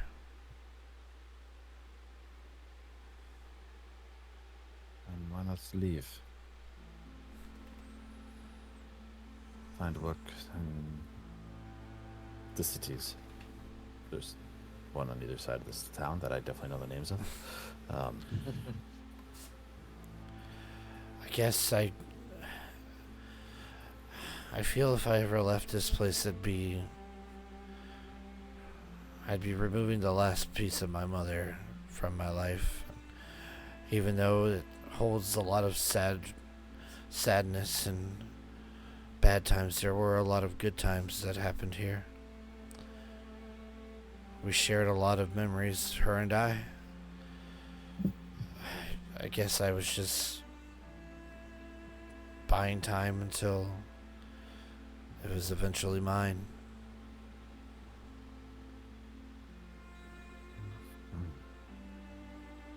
Might not Perhaps have to wait as long as you think. Well, it's your lucky day, kid. Here's the keys to your new house. 3 whole bodies. Yeah. Not one, not two, but 3. 3 bodies. Potentially 4, because there's the one we have to find. We know where 3 of them are.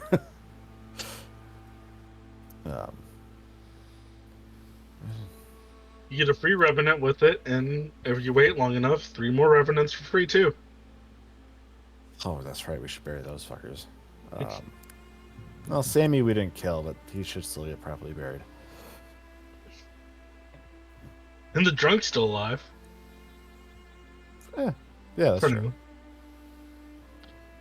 It's just the priest. Sorry, we'll ask a question. He'll go. This man she left with way back when. Did he have a name? She didn't leave with a man. Before her and my Sammy got together, she was unfaithful. I believe that man that she was unfaithful with is my real father. But I have no way of knowing. Sammy's all I've known. Did you ever learn a name of this other man, the man you believe might be your father? No. My mother wouldn't speak of him. She was too afraid to. Do Chances we seek her in that room. perhaps any names like Katja, Albert, Hilma, Pyrie ring any bells? Albert was in the play. Pyrie was Sammy's grandfather.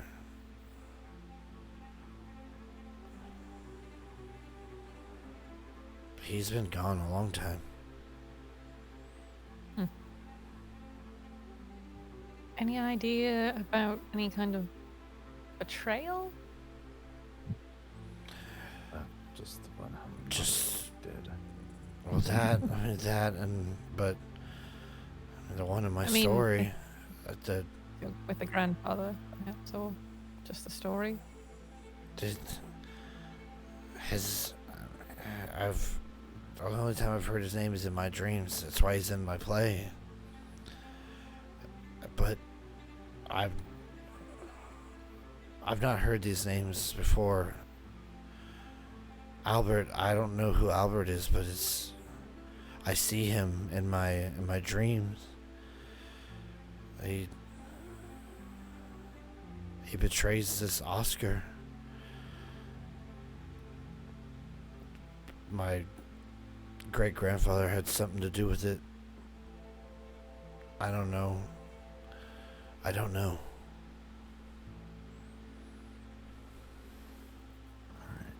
All right. Hold up here.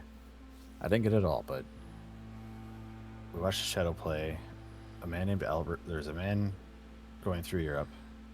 Albert killed a man who was then summoned into Pyre's Inn, denied a villainous proposition, and then he was killed and cut up.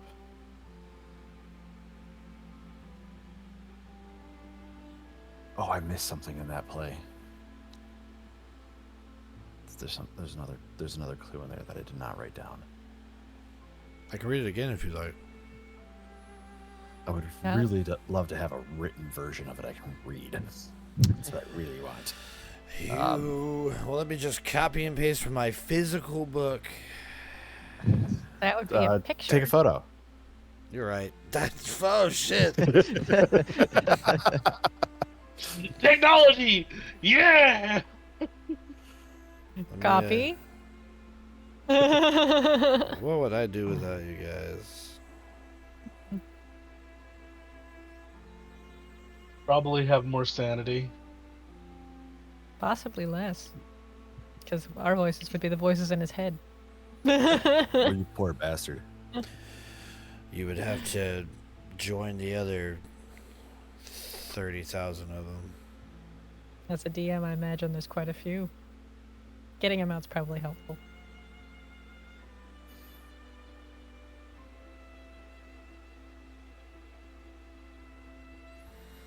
See if that works.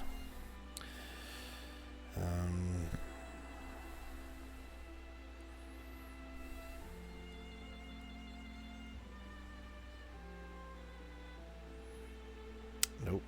Hold on. Bear with me now.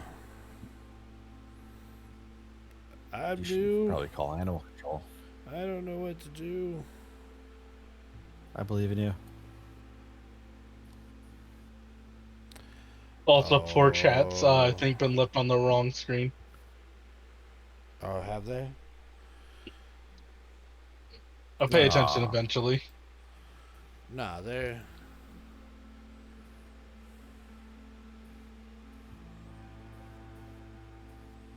They Didn't even see see the shadow lights. they see what I see. So they got all the secrets. Can you see what I see? Who can take a sunshine, sprinkle it with dew?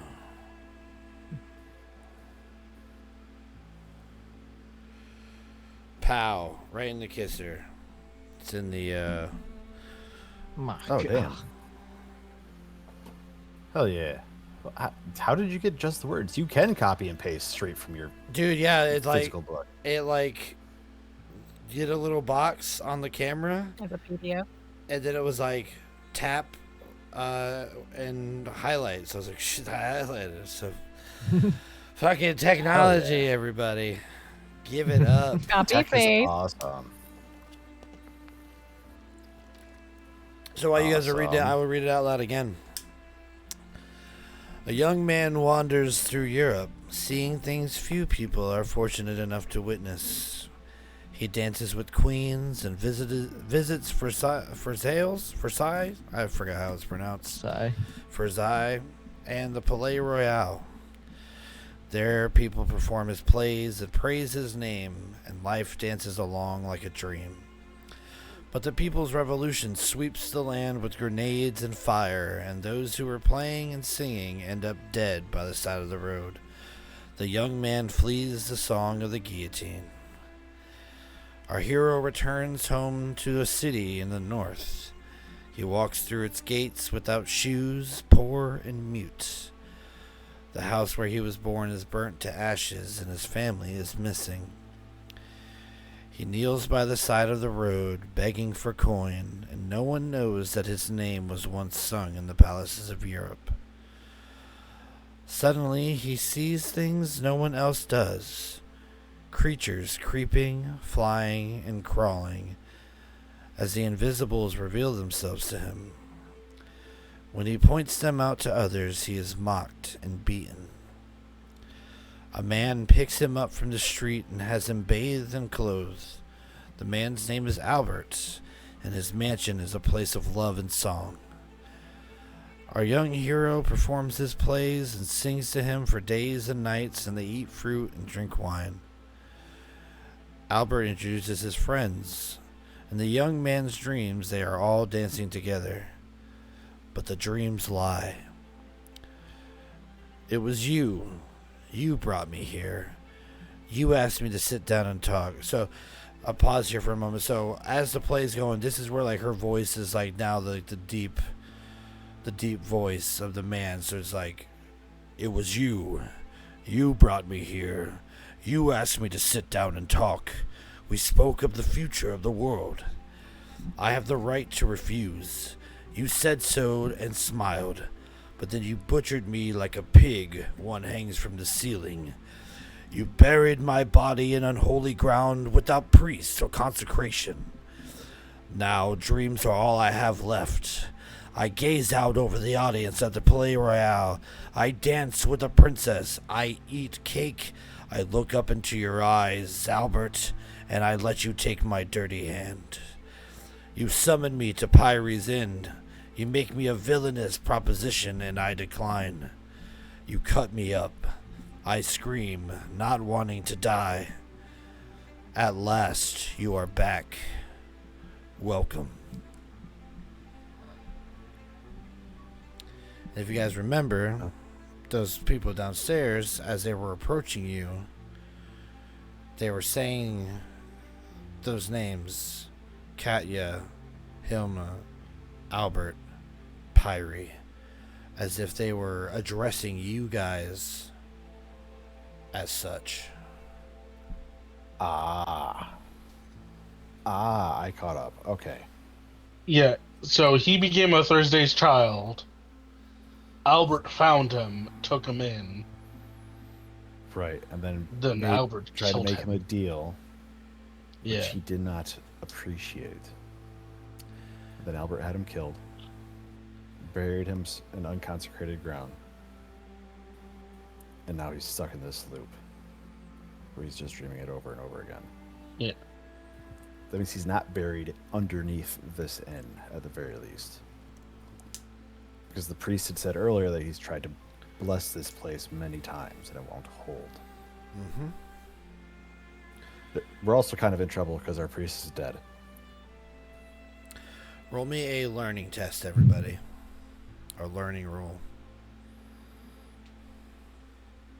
Oh, I got this. I have it all together in my head. Success 1.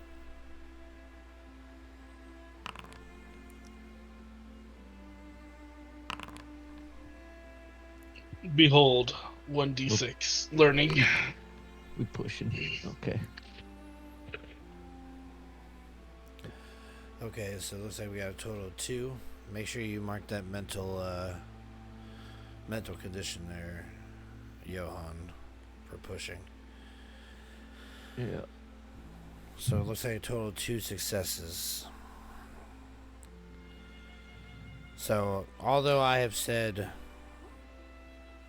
the word revenant that is not particularly knowledgeable to your characters, except in this condition where you have passed this part.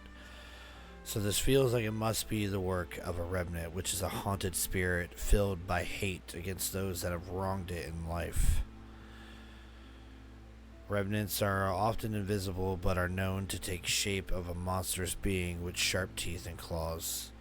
You saw that being as it dove at you and then disappeared. You know that the Revenant can draw the very life out of a person with its ghostly embrace, and it can also control a person's soul using magic.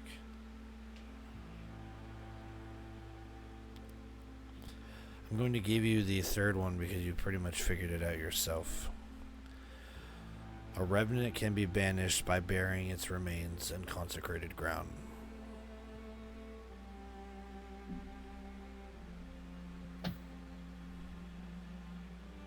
Its body has to be here. Well, Johan wants to go check her mother's room. so we should also check the mother's room, but I don't think the body is in this inn. It might be, but with how often the priest was trying to bless this place, the priest said that he tried to bless this place multiple times. Which maybe that's different than consecrating ground. I don't know a whole lot about that. Well, but consecrated ground would be like church grounds. It would be a graveyard. It would be A graveyard a temple. specifically for that kind of thing. right, It doesn't but, necessarily be connected to a church. I mean, so what do they do differently for a church graveyard versus like? Is it different from a standard blessing?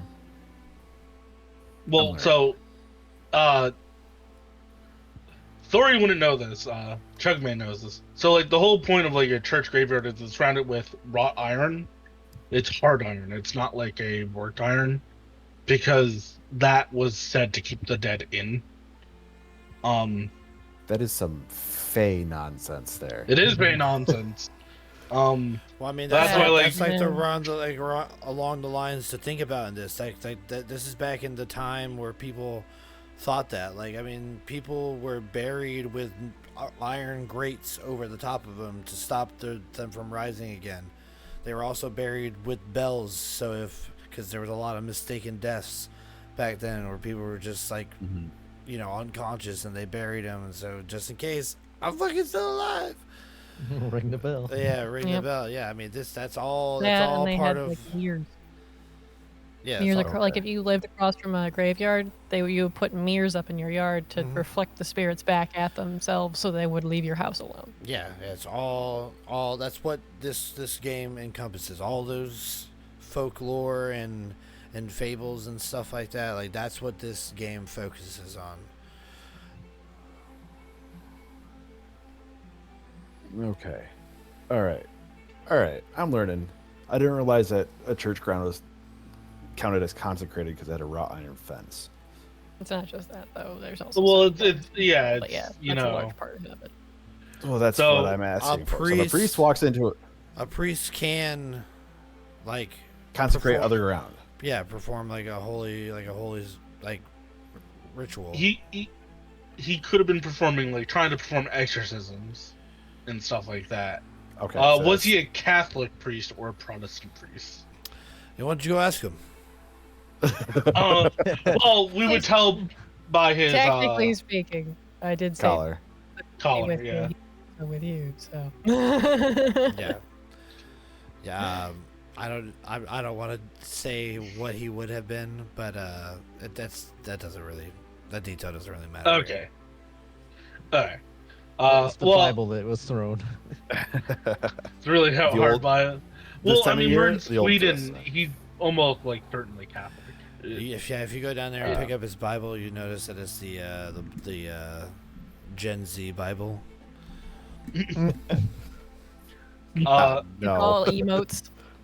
But to keep us moving along, Thori will go. So we take the detective to the mother's room. Try to get a few more clues.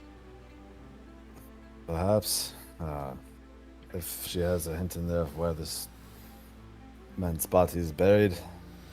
Maybe we can get it to the church grounds. And we saw this steeple on our way into the inn.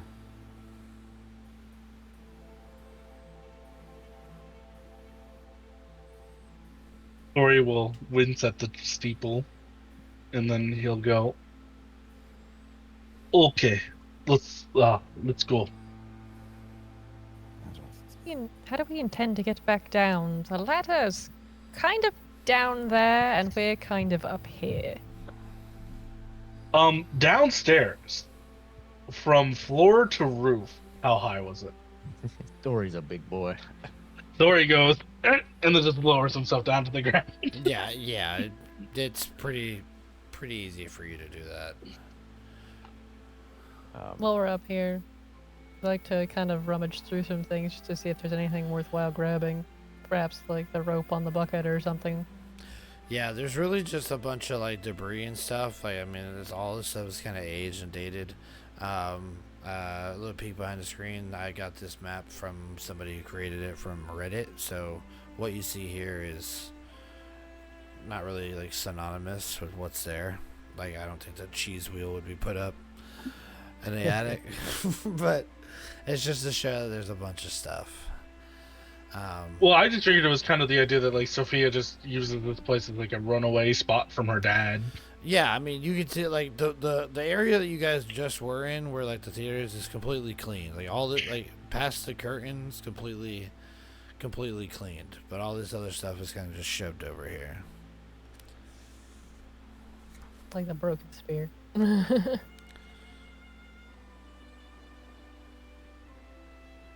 Would there be like rope or anything like that we could take to like tie up the people that are downstairs? No, it's just like trunks, boxes, books, and old clothes. I mean, I guess you could use some of the old clothes and fashion some sort of restraints out of it, but Do we want to try to restrain any of the people that are downstairs? Perhaps lock them in a room like we did with that one lady? Oh, stop! Their thoughts. They don't need restraining anymore. There was one Well- gentleman that didn't leave chair. There were technically two more down on the first floor. They may have made their way up, I'm not quite certain. Just be aware. Oh, If we- sorry.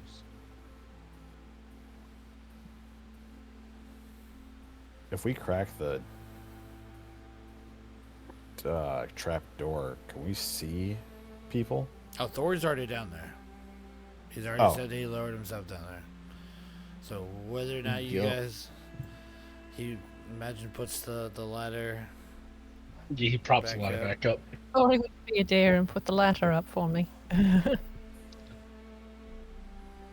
Yes, though.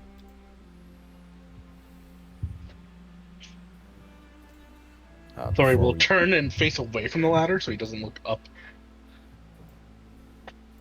A gentleman. Before we leave this area, or before he leaves at least, Bork, he talked to Sophia. Uh-huh. Are you going to be alright here, miss? We're going to try and put the Revenant to rest. I'd either recommend staying up here and pulling the ladder up after we are gone, or I'm not quite certain. Just be careful. She just nods as if to like kind of just over encompass all of the questions, and she seems like she's gonna stay put. Okay. All right, you guys head back down. Yeah. When Bork goes down, he's got like Saga over his shoulders as he's going down down the ladder. All right, it is deathly quiet. Too quiet. It's a trap. 7'8" hippo comes barreling through a wall. Emma will go over, kind of look at the bodies, pick up the Bible, kind of turn it over in her hands. It says Satanus. Just kidding. It's just a regular standard Bible. She'll just kind of hand it to Thori and say, hold on to this for a bit. We might need it for something. And then, again, like, she's gonna... do you want me to do a medicine check just to, like, see if any of them are at all breathing? Oh, you don't need a medicine check. They are clearly dead. The priest is blue. As he Rigor was- mortis has set in. What about the other guy that was drunk, though? Didn't you say he was just paralyzed? He's still breathing, isn't he? Or is he gone, too? No, he's gone. Yeah. And then this But- gentleman over here. He's asleep. That's I get through this one Olsen. too. that's Olaus.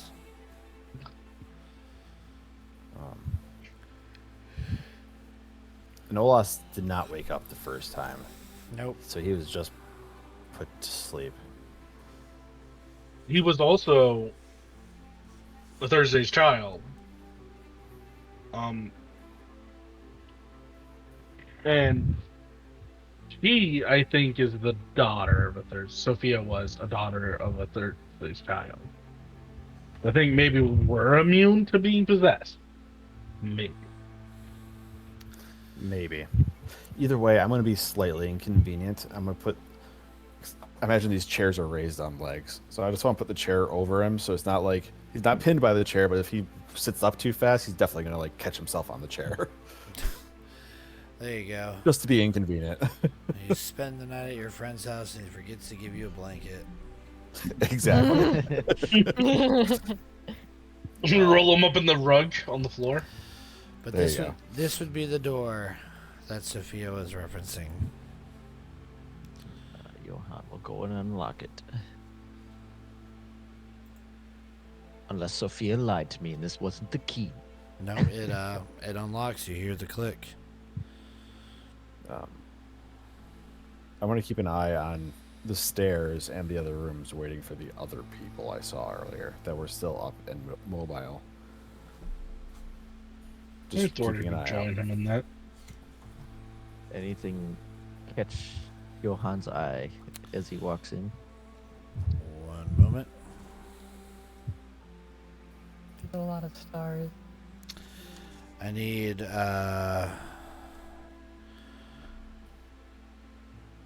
Johann and Emma to roll me a observation.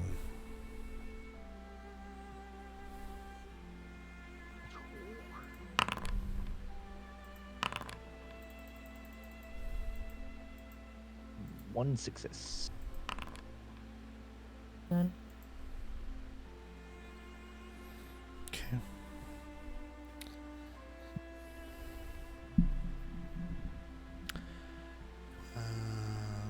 Okay.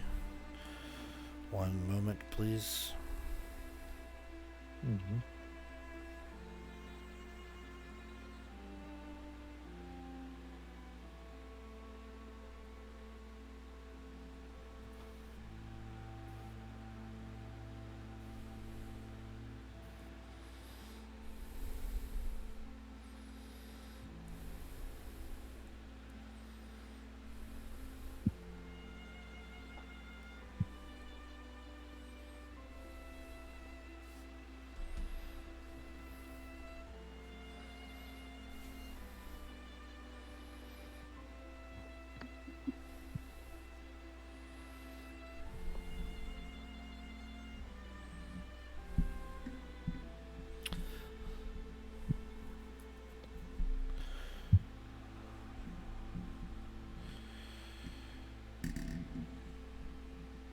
Doug, I gotta ask. Can you swap your background to one that doesn't flash? Sure. Even back to the medieval pizza parlor is fine. Just the constant flashing. I'm like, I gotta ask. Dirt man, dirt man, dirt man, dirt man. I have sent one of you a DM. Please check your DMs. Do not say if you got anything or if you did. Wow, thanks for that DM. Sorry. Sorry, I don't know how to start a thermonuclear war. Is that a dice roll in this game, or? You just need one success.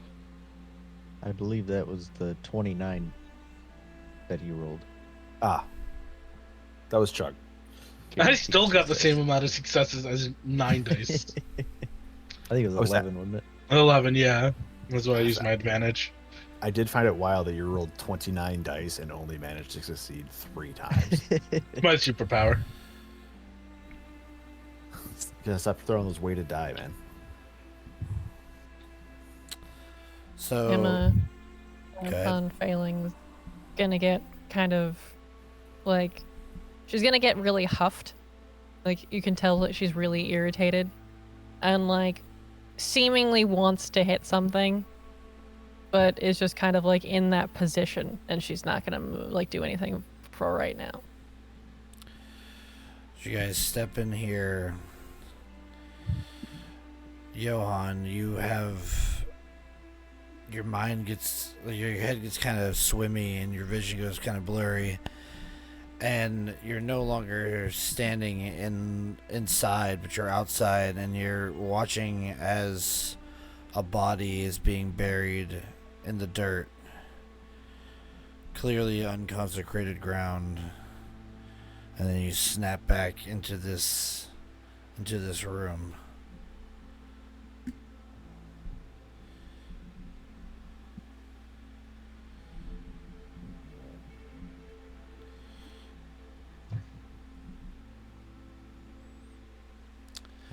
He'll look at his pipe and just think to himself, I don't remember putting anything that strong in here.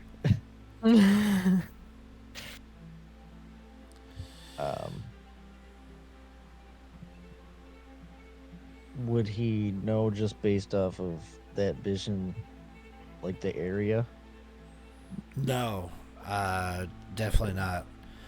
Especially if it was just because you're not from around here, so it could have been anywhere. But there's no. It was kind of just like a. I take it would be like nighttime or something outside, and everything's Yeah. just dark. Yep. Okay. You do see that there is a journal on the desk, covered in dust and cobwebs.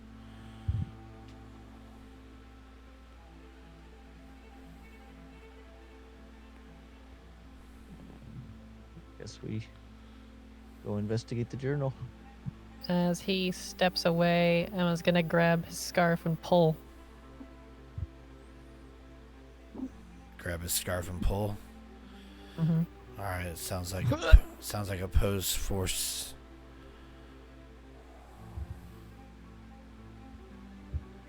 Do I roll a force? You both do.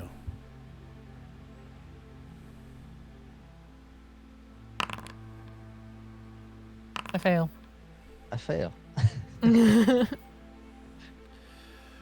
right, so Johan, you are kind of like pulled back, and you feel the scarf around your neck becoming tighter and tighter, as like you are starting to be strangled by Emma. And as you like are brought face to face with her, you can see that her eyes are kind of like bloodshot for a moment, and there's like a split second where you just see maliciousness in her eyes, and then clarity. I'm gonna let go of the scarf and be like, sorry? What's going on? What was that about? You want? Emma, you feel an icy chill leaving your heart. Is it a similar feeling I felt upstairs? Yes. I mean, I would explain, like, you know how we felt when that thing appeared? Something like that happened again. Are you okay? I'm fine, but you come at me again, you're gonna see the back end of this revolver. Pistol whip a bitch. So that you would know just based off your successes from upstairs on your learning test, like again, remnants can take over people's bodies.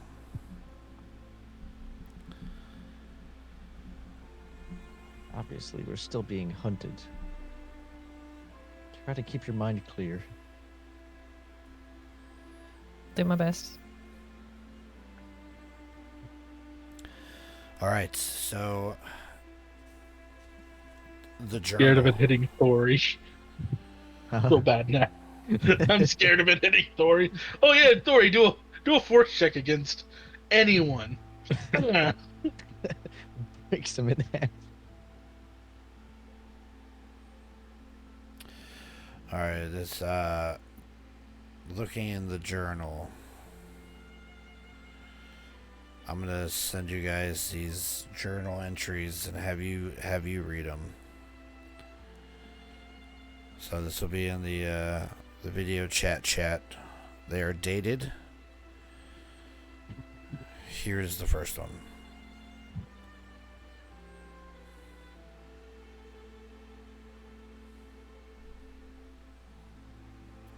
Nose goes.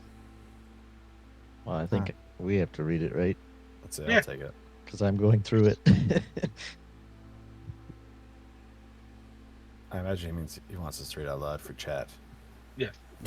So I got it. No, please silently read this. I saw it again, Les. Oh. You go, I go. I'm Okay. reading it. Okay, yeah, you take it then. I saw it again last night, as was on my way to empty the widow Rutger's chamber pot. Ew. The candle in my hand went out, and standing still in the dark corridor on the second floor, I could hear the floorboards move. Someone was walking towards me. I whispered my husband's name, and an unknown voice responded with a word I couldn't understand. The hairs on my arms stood up, and the blood throbbed in my veins. Finally, I dropped the pot and ran downstairs. Ah, what a mess. My footsteps woke several of the guests. I had to spend more than an hour on my knees scrubbing the stench of Rutger's excrement off the floorboards. Sammy was angry. I didn't tell him I'd seen a ghost. It would be adding fuel to the fire. Entry 2. Do you want me to do them all? Oh god. Hold on. It really Supple time. Now, kitten, Finfit. it really went wonky on that copy paste. I don't know if I want to read that. He's speaking in tongues. Get him. He's been possessed. Yum, yum, yum, yum. Paragon, Tacherna. Jugman knows what's up. That's how you heal. Yeah.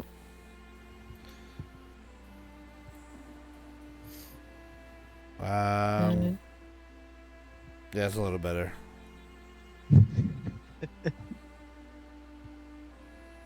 January 17th. Do I really have myself to blame? I know what I did to Sammy, but that was almost 20 years ago. He gets so different when he's angry, and I go mute with fear.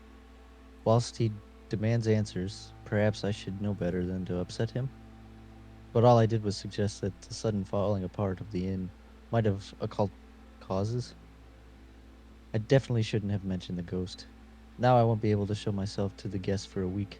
The bruises around my neck can be concealed with a collar, and no one can see the pain in my chest and stomach, but my left eye is purple like a plum, and my nose is swollen. I fear for Sophie. She is so much like me, and I'd like to tell her everything, but I'm afraid of what Sammy would say. He wants to eradicate all things artistic and sublime from his daughter's body, that which came from me.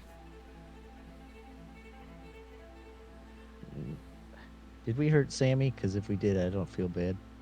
Listen, no, he died. He hung himself, and I'm not that upset by that right now. January 31st. I mentioned my nightmares to Sophie, and it turned out she's been having the same dreams. A man being killed, the murderer sneaking up behind him and cutting his throat with a knife. The body is buried in unconsecrated ground, and suddenly it is my body in the grave. I've been buried alive and can't get out. All I want is revenge, or peace in death. I wake with a scream.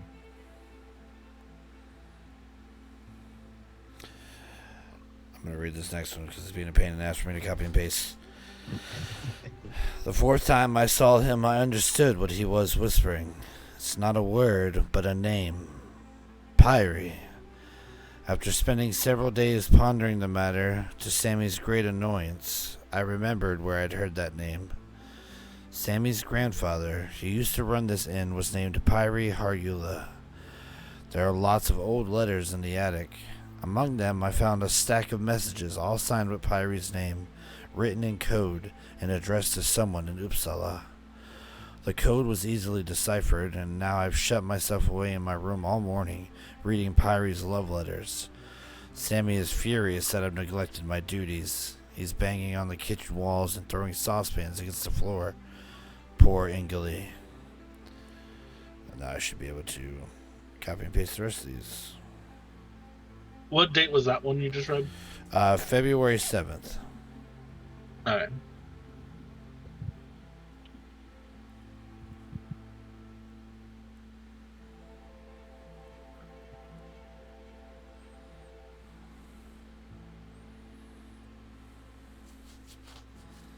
Who's going to read the next one? I can keep going if you want me to. It's up to you. February 8th. I know now who the dead man is. Pyrie writes of his guilt and feelings of remorse over a murder he committed. He killed a man named Oscar Hjort by slitting his throat. This happened during a meeting with 3 people from Uppsala. One of them was named Albert. Oscar was unwilling to cooperate, but what he was meant to do, I'm unaware of. They buried his body somewhere in our garden. Pyrie says that instead of having a priest consecrate the ground, they desecrated his body with magic. He fears that he has damned the inn and condemned himself to hell.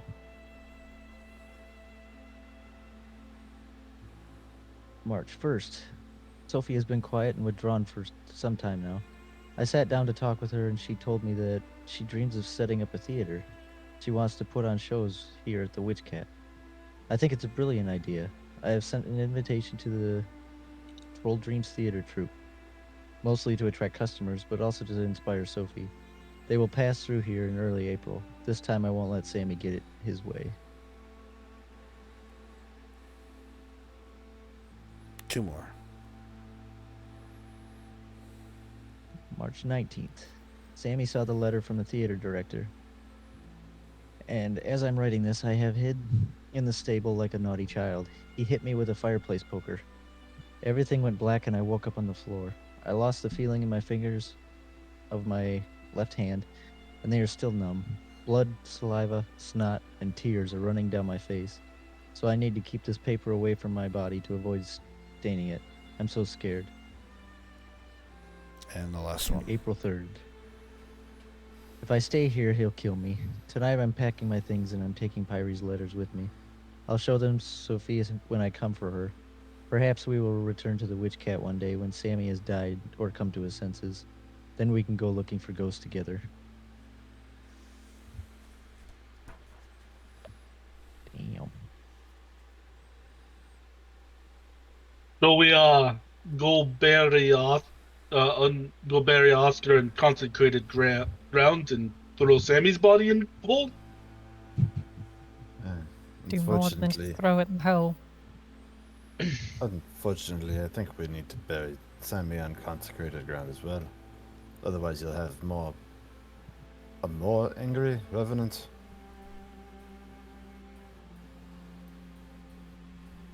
Not that I believe the man deserves peace and rest, but at least then he wouldn't be still on this plane. For the girl's sake, we should probably take care of that. Probably.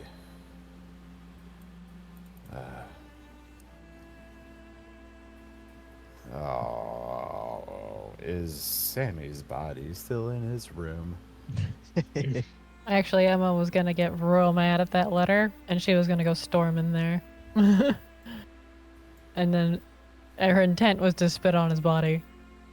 The most unladylike thing that she would do in this case, because she's just so disgusted with this man. If that's the case, take a mental, because you're angry.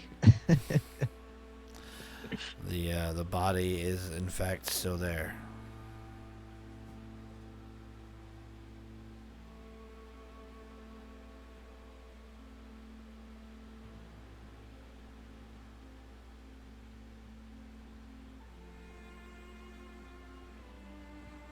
Well, at least you know where's that. So how do we want to do this? Do we She just goes. very that unladylike? Do we try and find Oscar's body first and bury him before moving these folk and burying them? I would say Oscar did no wrong. We take care of him first. Fair enough. Is this a journal that Sammy wrote by chance? Yeah, Is there anything that we can get out of that? you already looked at it. Yeah, Okay. that's the one where we learned that we got a letter later saying she died of cholera. Oh yeah. Which I'm honestly under the impression he killed her. It paints a very different picture. Now that you've seen Nora's journal, his was very much like, I mean, a narcissistic asshole playing the good guy. Playing the victim.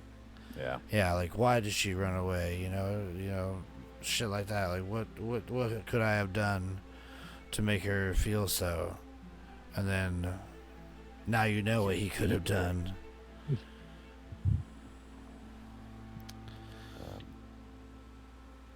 Say, as they were searching through that and reading the journal, did we hear any movement? You have not heard any movement. Or he's gonna look down the stairs.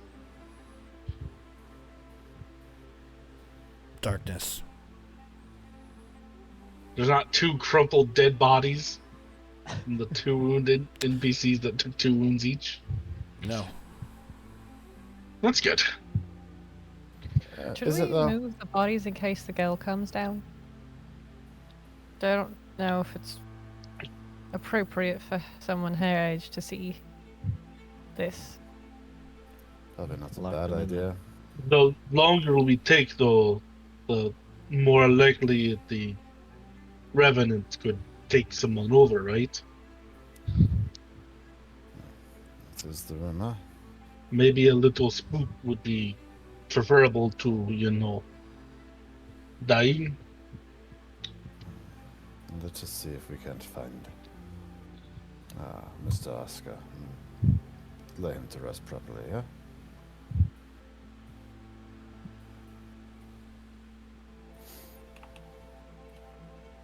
Perhaps she'll just think they're passed out. I don't think she's going to leave the attic anytime soon. Got a feeling that's kind I of don't a think safe she'll make space. that jump, honestly. We put the ladder back.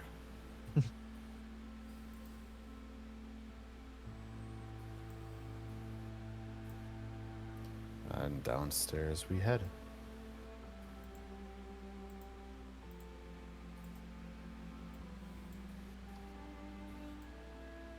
There she is. I see her. You ran right Kill back him. downstairs! Get her! Kill him. No, Dead man walking. Pay no attention. now that we're to down- these men. now that we are downstairs, any evidence of the two that I had kicked down the stairs? They are asleep on the floor. Wonderful. Or he's gonna make for the door.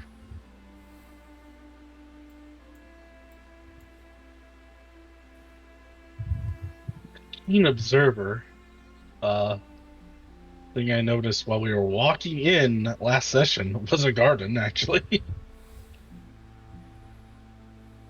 Well, then you know where to hang or where to head.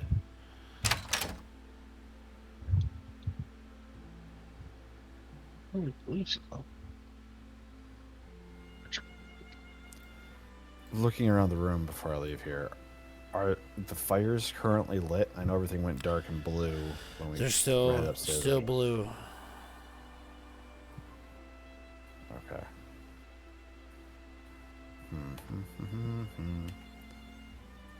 I'm gonna throw my token back so Vlad knows where he's going. No, I had a feeling. I would have found you. Me. Uh. This looks like a garden. Oh. Don't tell me we have to go into the creepy cave.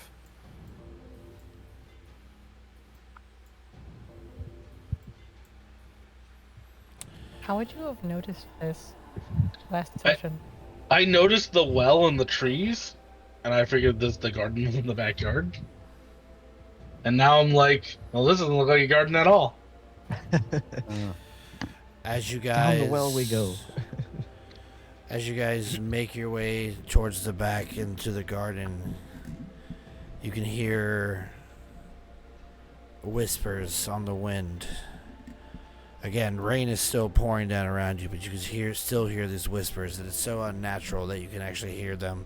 It's almost as if they emit right by your ears, but you can't hear what they're saying. But as you move closer and closer to this, to the northwest here, they get stronger and stronger.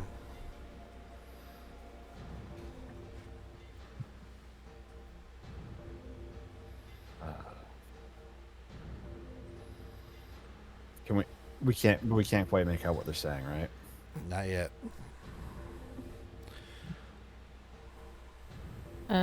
As we're walking through the outside, Emma just kind of be muttering a little bit to herself, but loud enough for them to hear, just kind of quoting poetry. She's gonna go deep into the darkness peering. Long I stood there, wondering, fearing, doubting, dreaming dreams no mortal ever dared to dream before.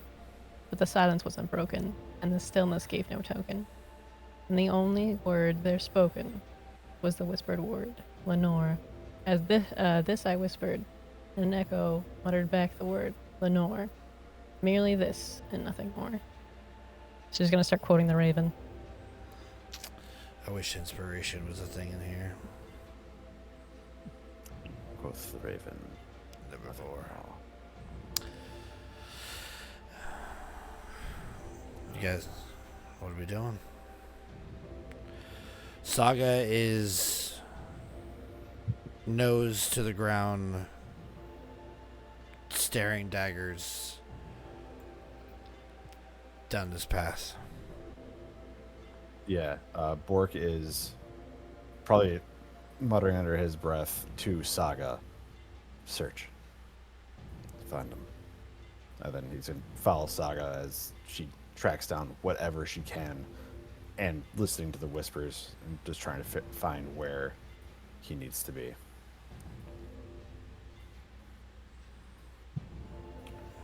All right. You get to what looks to be like a root cellar. And there's an old wooden door that is closed. And from beyond this door, you can hear sounds of those whispers emitting. Can we tell what they're saying yet? Not yet. Is the door locked? You try the door? Yep. Not I hate locked. that you asked that, but yes. Okay. As you open the door, You want me to do? Oh, sorry. as you open the door, you see a huge dark cave that is vastly bigger than the root cellar. On the walls are shelves of food crawling with maggots, bugs, and rats. There is a strong wind, and you can hear fragments of Oscar's voice now clear that is constantly whispering, going between a whisper and a scream. Albert, my love, my right to decline. You were everything to me. You let Pyrie kill me and I will. Katya! Hilma! Have seen things none of you could ever. My name was danced in Paris, and you all have a vision of Oscar as a human standing before you in the cave. As a young man with expensive clothes and eyes glittering with love. Oscar looks to the side at someone who cannot be seen, then suddenly his neck burst open as if cut by a knife, gushing blood, and Oscar falls to the ground. He tries to scream but only lets out a gurgling sound, and in an instant his body decays and is covered in maggots. I need you all to make a fear test against fear 2.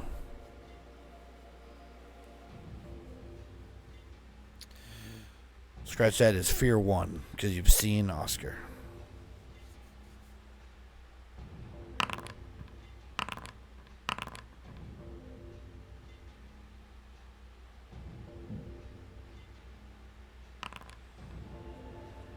Damn, boy. We pushing.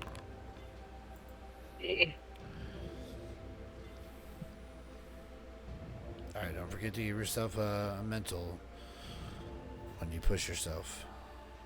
Yeah. How long did the angry last, though, when I did it last time? Should that have gone away, or did you keep it for a little while?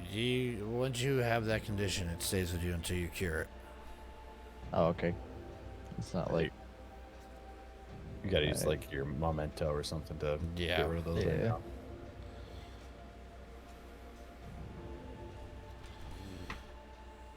Alright.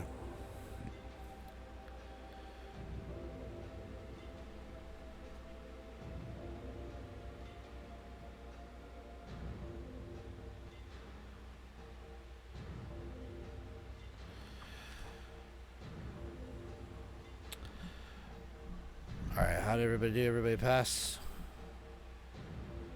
Except for Emma? Yep. Okay. Fight, flee, freeze. What should you choose? Freeze. Alright. She's just gonna stare like blankly at what's happening. It's a combination of a couple things. She's not so much fearful of like watching the neck get slit and the blood coming out because she's used to like something similar in her clinic, right? But just like the fact that this is happening where they're not tangible, that's almost more disturbing to her than the blood. Okay. Suddenly, the revenant of Oscar Short appears. He looks out at all of you. Katya, Hilma, Albert, Pyrie, you did this to me. I should not. Only loved. Cannot sleep. Dreaming. Dreaming. Dreaming.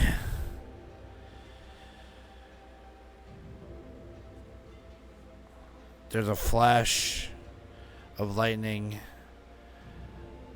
and a crack of thunder. And you can hear commotion coming from up the path that you just traveled. And if you look down, you can see a number of figures moving slowly this way.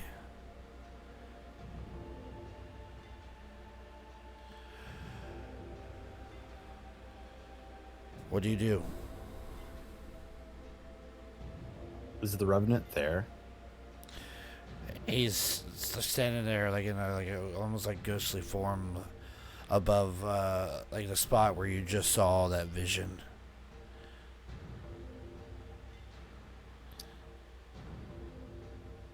You were wronged. You were harmed when you had no reason to be. Lied to and abused. We are not your enemy. Let us put you to rest properly. Let us put you to your final sleep. My name is Bork. This is Saga. This is Thoy. Dr. Emma. Investigator Johan. We are not your enemies. You deserve sleep. Spirit. Oscar. Let us put you to rest. Roll me a manipulation.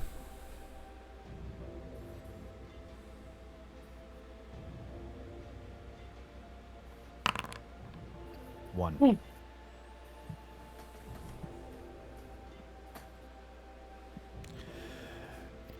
There's that moment where those whispers and shouts begin to repeat.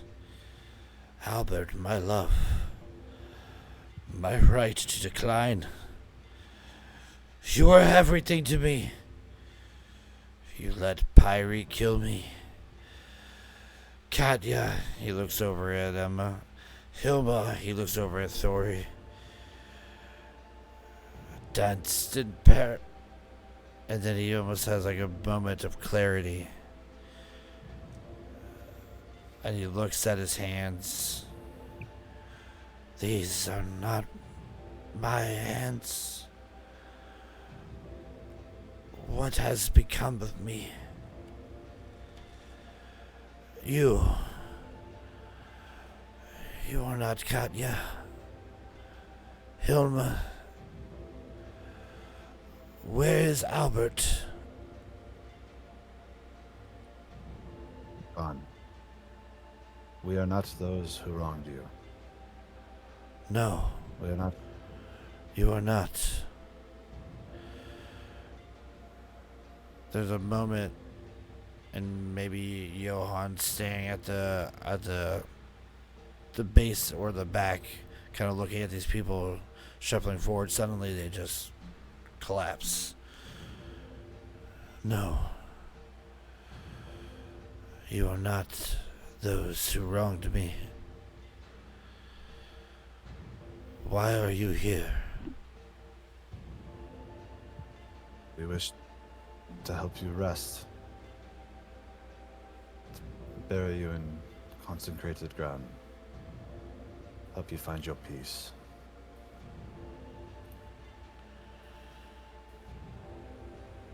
You've done no wrong, and in life you were treated in a way unfair. There's not much that we can do, but perhaps we can help you rest.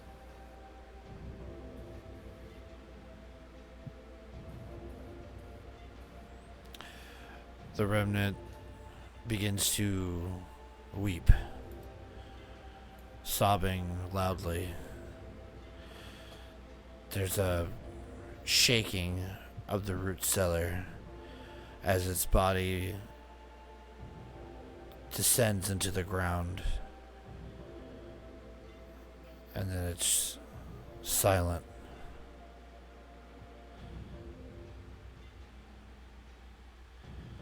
If you begin digging in the center of the root cellar, you eventually find skeletal remains. If a priest was currently available, you could have him consecrate this ground right now. But unfortunately, you're going to have to carry this body 2 kilometers to the church.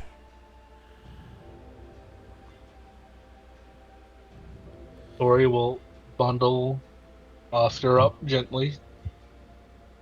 His burden to bear, at least.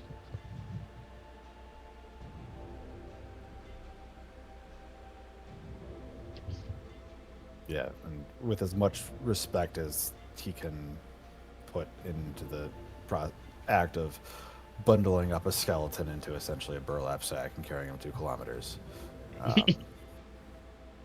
Bork would continue to speak as if the Revenant was here and explain what was going on. I'm going to gather you up and carry you to a resting place more fitting for one who lived their life full of love. And it's just trying to keep it calm. That whole, like, speak to a wild animal, that kind of tone of voice of forced calm. And for 2 kilometers, he's just talking, trying to keep up a line of peace and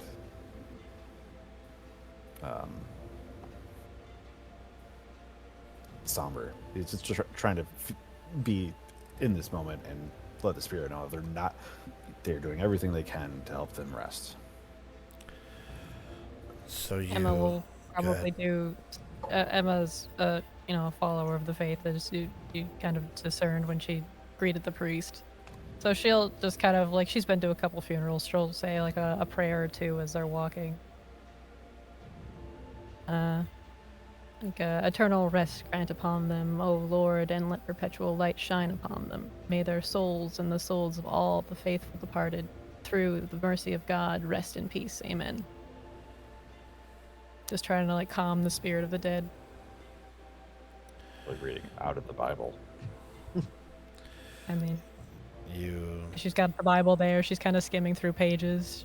She also, like she said, she's been to stuff. She's wearing the cross around her neck that her mother gave her. So stuff like that. Has the storm broken at all? no.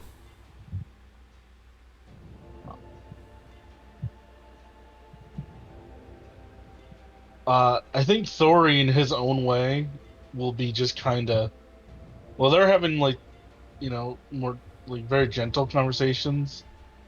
Thori kind of speaking of them, of, like, the trees and the land and the sky. As you guys are walking the 2 kilometers to the cemetery, Helena by My Chemical Romance is playing in the background. And you dig a grave and you lay the remains to rest.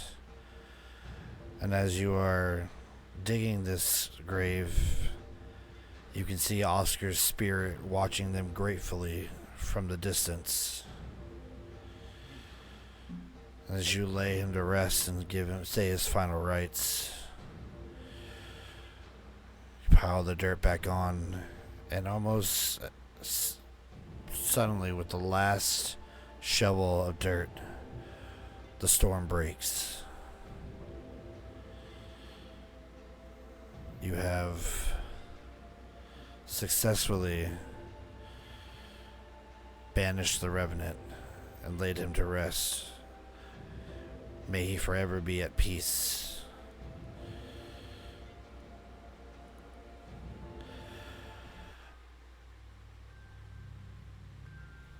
You watch as that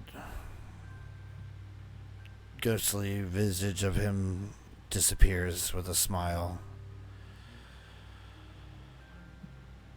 The NPCs in the yard begin to stir and wake up, but neither of them seem to remember what has happened. How do you guys explain 3 dead bodies?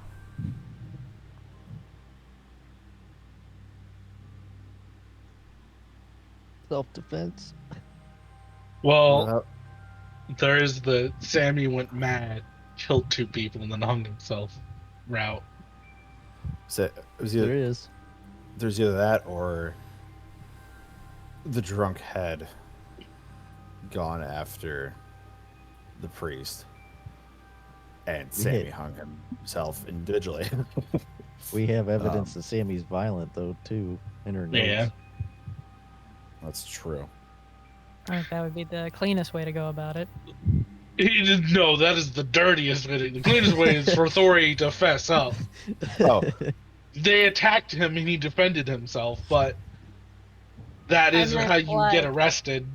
like putting a bow on something. It's not clean as in like coming clean or the Sammy right thing is to do. It is absolutely a piece of shit. But we are wrapping up laying the presents. deaths of 2 other people on his at his feet for no yeah. reason. Bork has no qualms with doing that either. Bork would immediately lie. If anyone, like, how did these people die? Oh, Sammy did it. When we Is confronted Bork him, like telling Thori to shut up? He's like, "Shut up, Thori." Bork would not let you back into the inn. Bork was like, you are going to go sit in the stables for the next 4 Well, hours. he'd have to Well, listen to ideal. the doctor, right? Well, I deal with some of this. Emma's not losing her assistant. I mean, Thori would listen to Mr. Bork or Johan or the doctor. They say they can take care of it. He's gonna trust them. Like Emma would like try to calm. Like Thori's probably still a little distraught over what would happen. She would be like, we will take care of this. Like you don't need to worry. It wasn't your fault." And then would go in and handle whatever she needed to do. Okay. Yeah, she's not losing her assistant. She's not about that life. I mean, who's questioning us? The daughter's upstairs. The old woman we locked back in her room. And there's a couple Yeah. people out. The Yeah, two, Sven and Ingeli. There's Sven, Ingeli, Sophia, and what the Ola. fuck was her name? Olau. Olaus is also there, but the other woman, I forgot her damn name. Like Lisa Finkel or something like that. Yeah. So,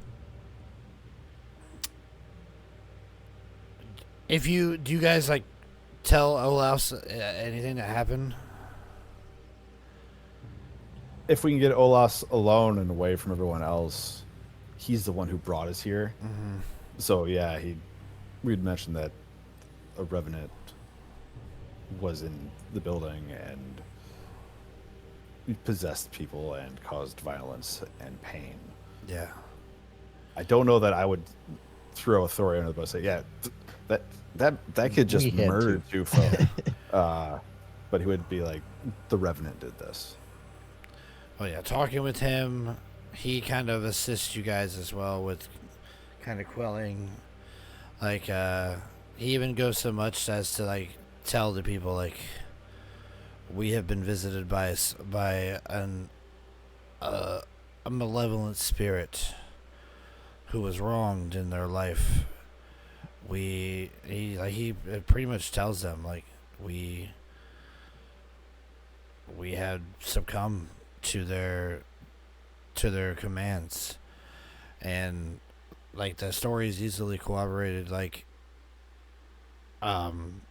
there's bruises, and like Sven and Ingeli fell down a flight of stairs. They have no recollection of it at all. The last thing they knew they were doing, they were serving food, and now they're bruised and battered and stuff like that. And 2 people are dead. Well, 3. Sophia, while shocked at the death of Sammy,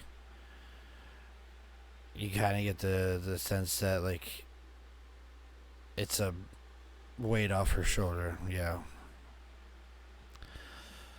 And like she's still remorseful because, hanging yourself is quite severe. And so she kind of attributes that to maybe he did feel some guilt. She gives him a little bit of credit in the end, but either way, she's like, he can't hurt anybody anymore. So, with that, I say this has been a successful mystery. You guys have laid the Revenant to rest, and it will no longer plague the Witch Cat. You return to your headquarters in Uppsala, where, if we were doing a long-term campaign, I would ask you a series of questions here. But just for our stream, and just for the sake of this, I will ask them to you either way. Thank you. So nice to have somebody else that has this book. I was gonna recommend we did this just for stream, so like anybody was actually interested in Vaesen, No, they could like see like the full experience. Oh, absolutely.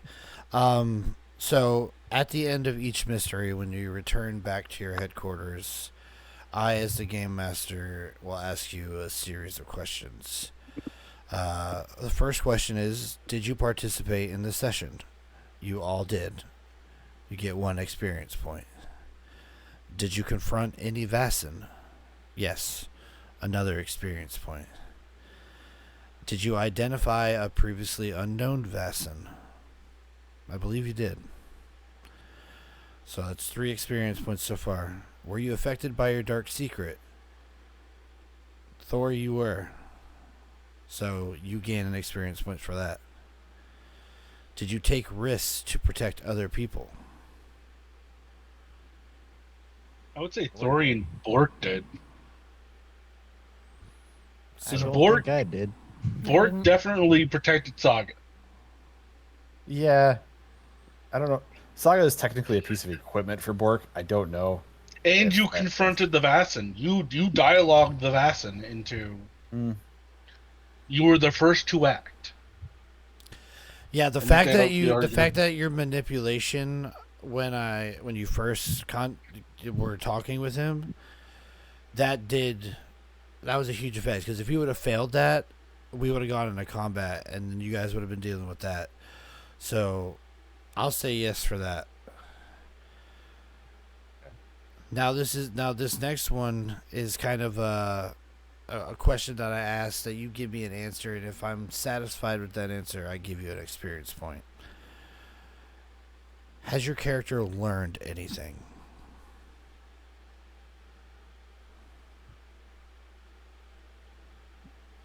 I'm gonna say no. Thori, despite having all that trauma afflicted to him, kind of resorted to what he did best. He didn't try anything different. So Yeah. no, I don't think Thori did. Gotta be gentle. He learned to be gentle when he hugs people now. He's just out here Lenny people. I'm not sure. I mean, for one shot, stuff dealt because Bork is barely fleshed out as a character so far, but Yeah. maybe. I mean, at the very least, we learned what a revenant was. Yeah, I was Oh, gonna say, you also confronted your dark secret. You confronted a revenant. Oh, yeah. shit, yeah. Yeah, Yeah, so fuck. yeah, Bork definitely would have been affected. Well, like I said, I would say go ahead. that would probably be the arguable thing. Like, we learned about the situation. We learned how to, like, handle a revenant moving forward, you know, putting the body into consecrated ground. Yeah, But arguably, that would be the only thing we probably learned. And I one of mean- us should probably get ordained as a priest, but I mean, knowing how to handle a Vaesen and recognize the signs of that type of Vaesen, you know, especially for a Revenant, is definitely something you learned. This was I'm not gonna say the first time you've dealt with Vaesen, because you all have the sight, but this is your first mystery, your first mission. So now if you go somewhere and they're like, there's fucking ghosts here, it keeps getting mad at people, you'd be like, oh, we probably got a revenant. We find his body. fair enough. And then this one doesn't really apply to us right now, but like I said, if we were playing extended, as you guys grow, you can expend points and stuff like that to upgrade your headquarters. And that's one of the questions here is, did you develop something in your headquarters? And then the last question is, did you perform an extraordinary action?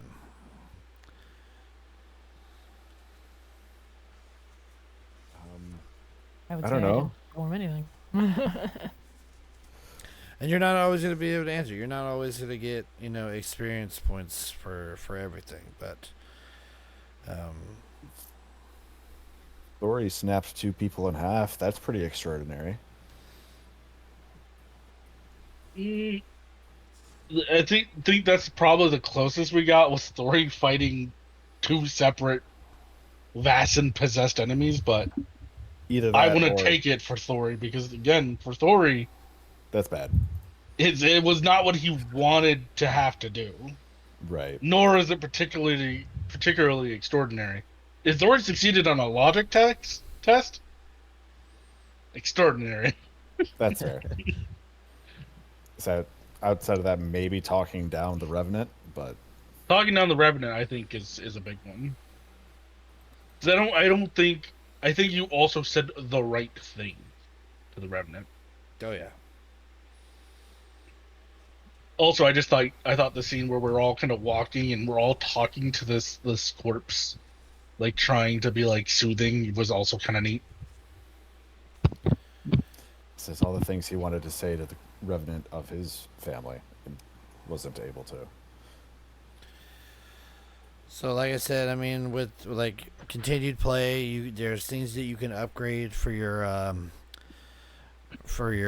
base. You can get an armory, things like a butterfly house, a carp pond, which are like areas where you can like go and either get get an advantage or to relax. There's infirmaries where you can heal up, kennels where you can get where you can train dogs and stuff like that. There's a whole bunch of stuff that you can add to your headquarters as you're playing through a campaign. You can even establish contacts with people like bankers or journalists and stuff like that, and they can all assist you in different ways. Like a gardener can provide you with 3 doses of weak poison or 1 dose of strong poison during your preparation phase, because that's the phase that you guys hit before you leave out on your mystery. But all in all, like, this is Vaesen. You are dispatched to different areas, and you will come across different things. And each Vaesen requires its own unique method of quelling it. Sometimes you can just outright just destroy them by fighting them, or other times like there is something else that you need to do, such as burying their remains in consecrated ground. But that is where the Dance of Dreams ends. That has been our playthrough of the introductory mystery of Vaesen, Nordic horror role-playing. So my question now to you guys, is this something that you feel like you'd pick up again?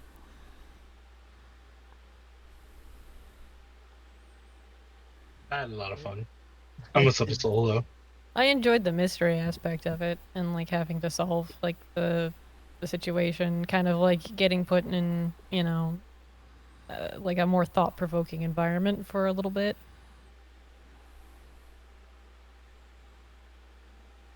Good. Maybe. I don't know that I'd call it one of my favorite systems. It's a unique system, but my brain gets stuck on parts of it are a bit underdefined. But that might just be me and us being new at this. Like the moving zones. I struggled with always spacing and. I should always preface, whenever we're playing a new system, always give room for improvement, because as we play more, we'll be more established with the rules, and whatnot. You know, it's just the first time that we've ever been able to crack this open. I think if we played again, we'd know a lot more, and we just continue to improve. Right. Just like with I'd be willing to do probably a couple more one shots. I don't know that I'm ready for a full campaign of this, but interesting system for sure. well, maybe in the Brutal. yeah. Well, how about you, Sergeant? Is this something you feel like you'd be interested in picking up again? Yeah, I think so. I I think at least right now I enjoyed the Delta Green a little bit more than this. Yeah. You like to be a I Men in Black shoot Elder Tours. I personally am not a huge fan of the success system. Only succeeding on a 6. Mm-hmm. That I didn't succeed almost any rolls that I did. Not like once. And I rolled like 8 die, 10 die once. Yeah, usually. So like with, I don't Usually with like. I Go ahead. I'm sorry. yeah. Even with like that many dice, it would be like I think a 1 in 6 chance per die would be decent, but like it's not enough. So like even if it was just like partial credit on like a 5, like a partial success, and if you got a couple 5s, you kind of got something out of Yeah. it. Yeah. Would be nice. Usually in the D6 systems that I've seen, that's what it's been. It's been like 1 to 3 is a fail, 4 to 5 is a mixed success, and then 6 is a success.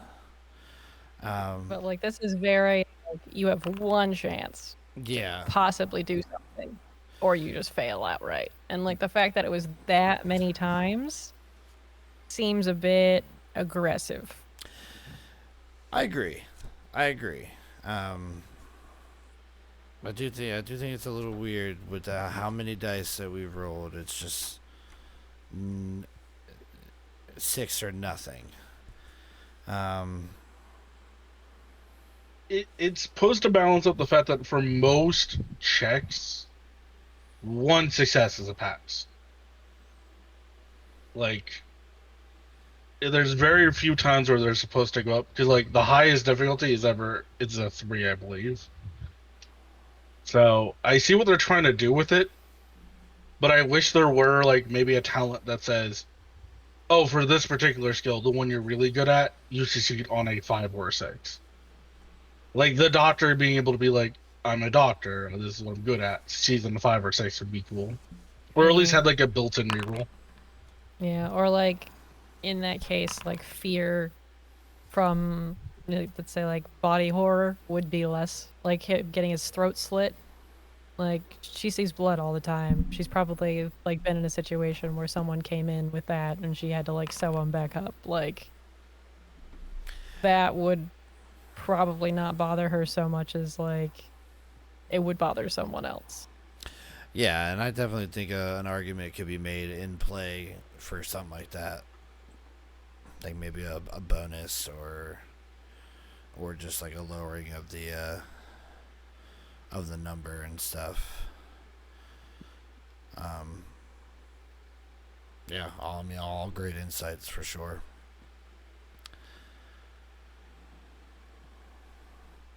Well, That was something really messed up. Like some of the stories I've heard about the horses and the hands and things like that. Then that might not bother. when you let me loose in like a 5e system like that, It's gonna get weird. where I can create monsters that want to kill you and you have to fight them.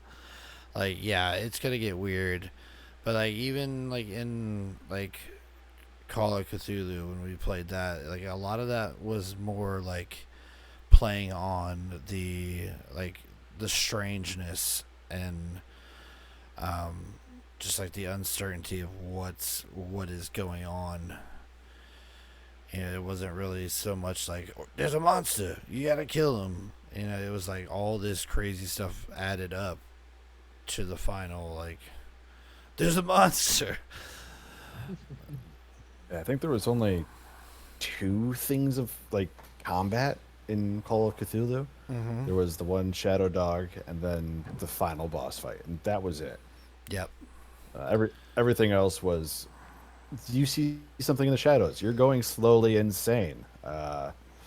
You can taste the color purple right now. Like, what do you mean? Yeah, or like your friend calls you at the police office while you're at the police station saying that he's at a mental asylum, and then when you go to said mental asylum, there's no record of him ever even being there.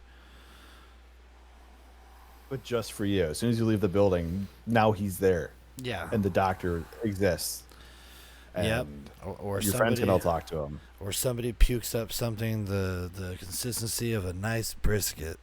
Ah, Nice brisket. And then I hated that one so bad. and then that thing that gets puked up is put in a bucket, and then when the bucket is checked, it's gone.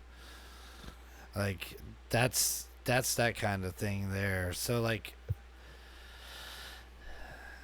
yeah, I don't want to compare the two because like 5e is different, Call of Cthulhu is way different, and Vaesen seems to be pretty different too. Different. So I think with Vaesen, I also need to understand exactly like because like they talk about scenes.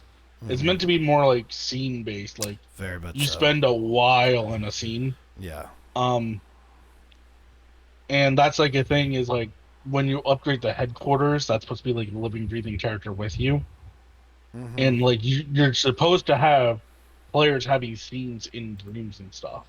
Yep. Like one of them's like a pond. You go out there and you sit out there for a while. So if you had two players take that moment, they could just be sitting there chatting, and it gives them an extra advantage. Mm-hmm. Yeah. It all kind And of it's stuff boils like down. that. yeah, so Call of Cthulhu had scenes like that too. It was basically just every scene. I mean, it's pretty clear when a scene changes. Like our scene changed in this one. We went from combat to a shadow play, like that. In my brain, at least, like that's a whole different section. Yeah. Once we got into the attic. Well, like I said, I hope that we can try this again, and we'll be a little bit better at running the system, and so maybe it'll feel a little better as we get into it. But for now, I think that is going to do it all for us tonight. Thank you to chat for sticking around and hanging out with us through this. I hope this at least inspired you a little bit to go look into this system. Because if anything, the story and the artwork is simply amazing, and just all the little stat blocks and stuff for the Vaesen and reading their lore and all that stuff, and you know, kind of comparing it to actual real life like tellings of it. It's definitely worth the look through. But this has been Disorderly Decisions. I am Vader the Man. My players, thank you as always. I love you guys. Good night to everybody. And we're going to raid somebody. So if anybody wants to stick around and check them out, we're just going to get a little raid. But say good night, everybody. Bye bye. everybody. Bye. Right. Good night, everybody. Let's see. Who are we going to raid? Toodle flip. Ugh. I'm watching Sergeant and Fly fall asleep in real time. It's Sergeant's eye gets like an extra dark ring every couple minutes. So I'm pretty sure I'm gonna crack Dying. my jaw here. Let's see. We're going to go raid Razim, who's currently playing Lost in Chaos Scar. They're on their 22nd episode. Cool.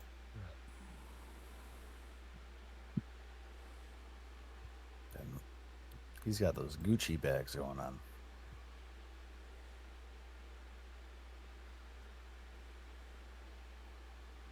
Okay. 2 seconds. Raid. Raid now.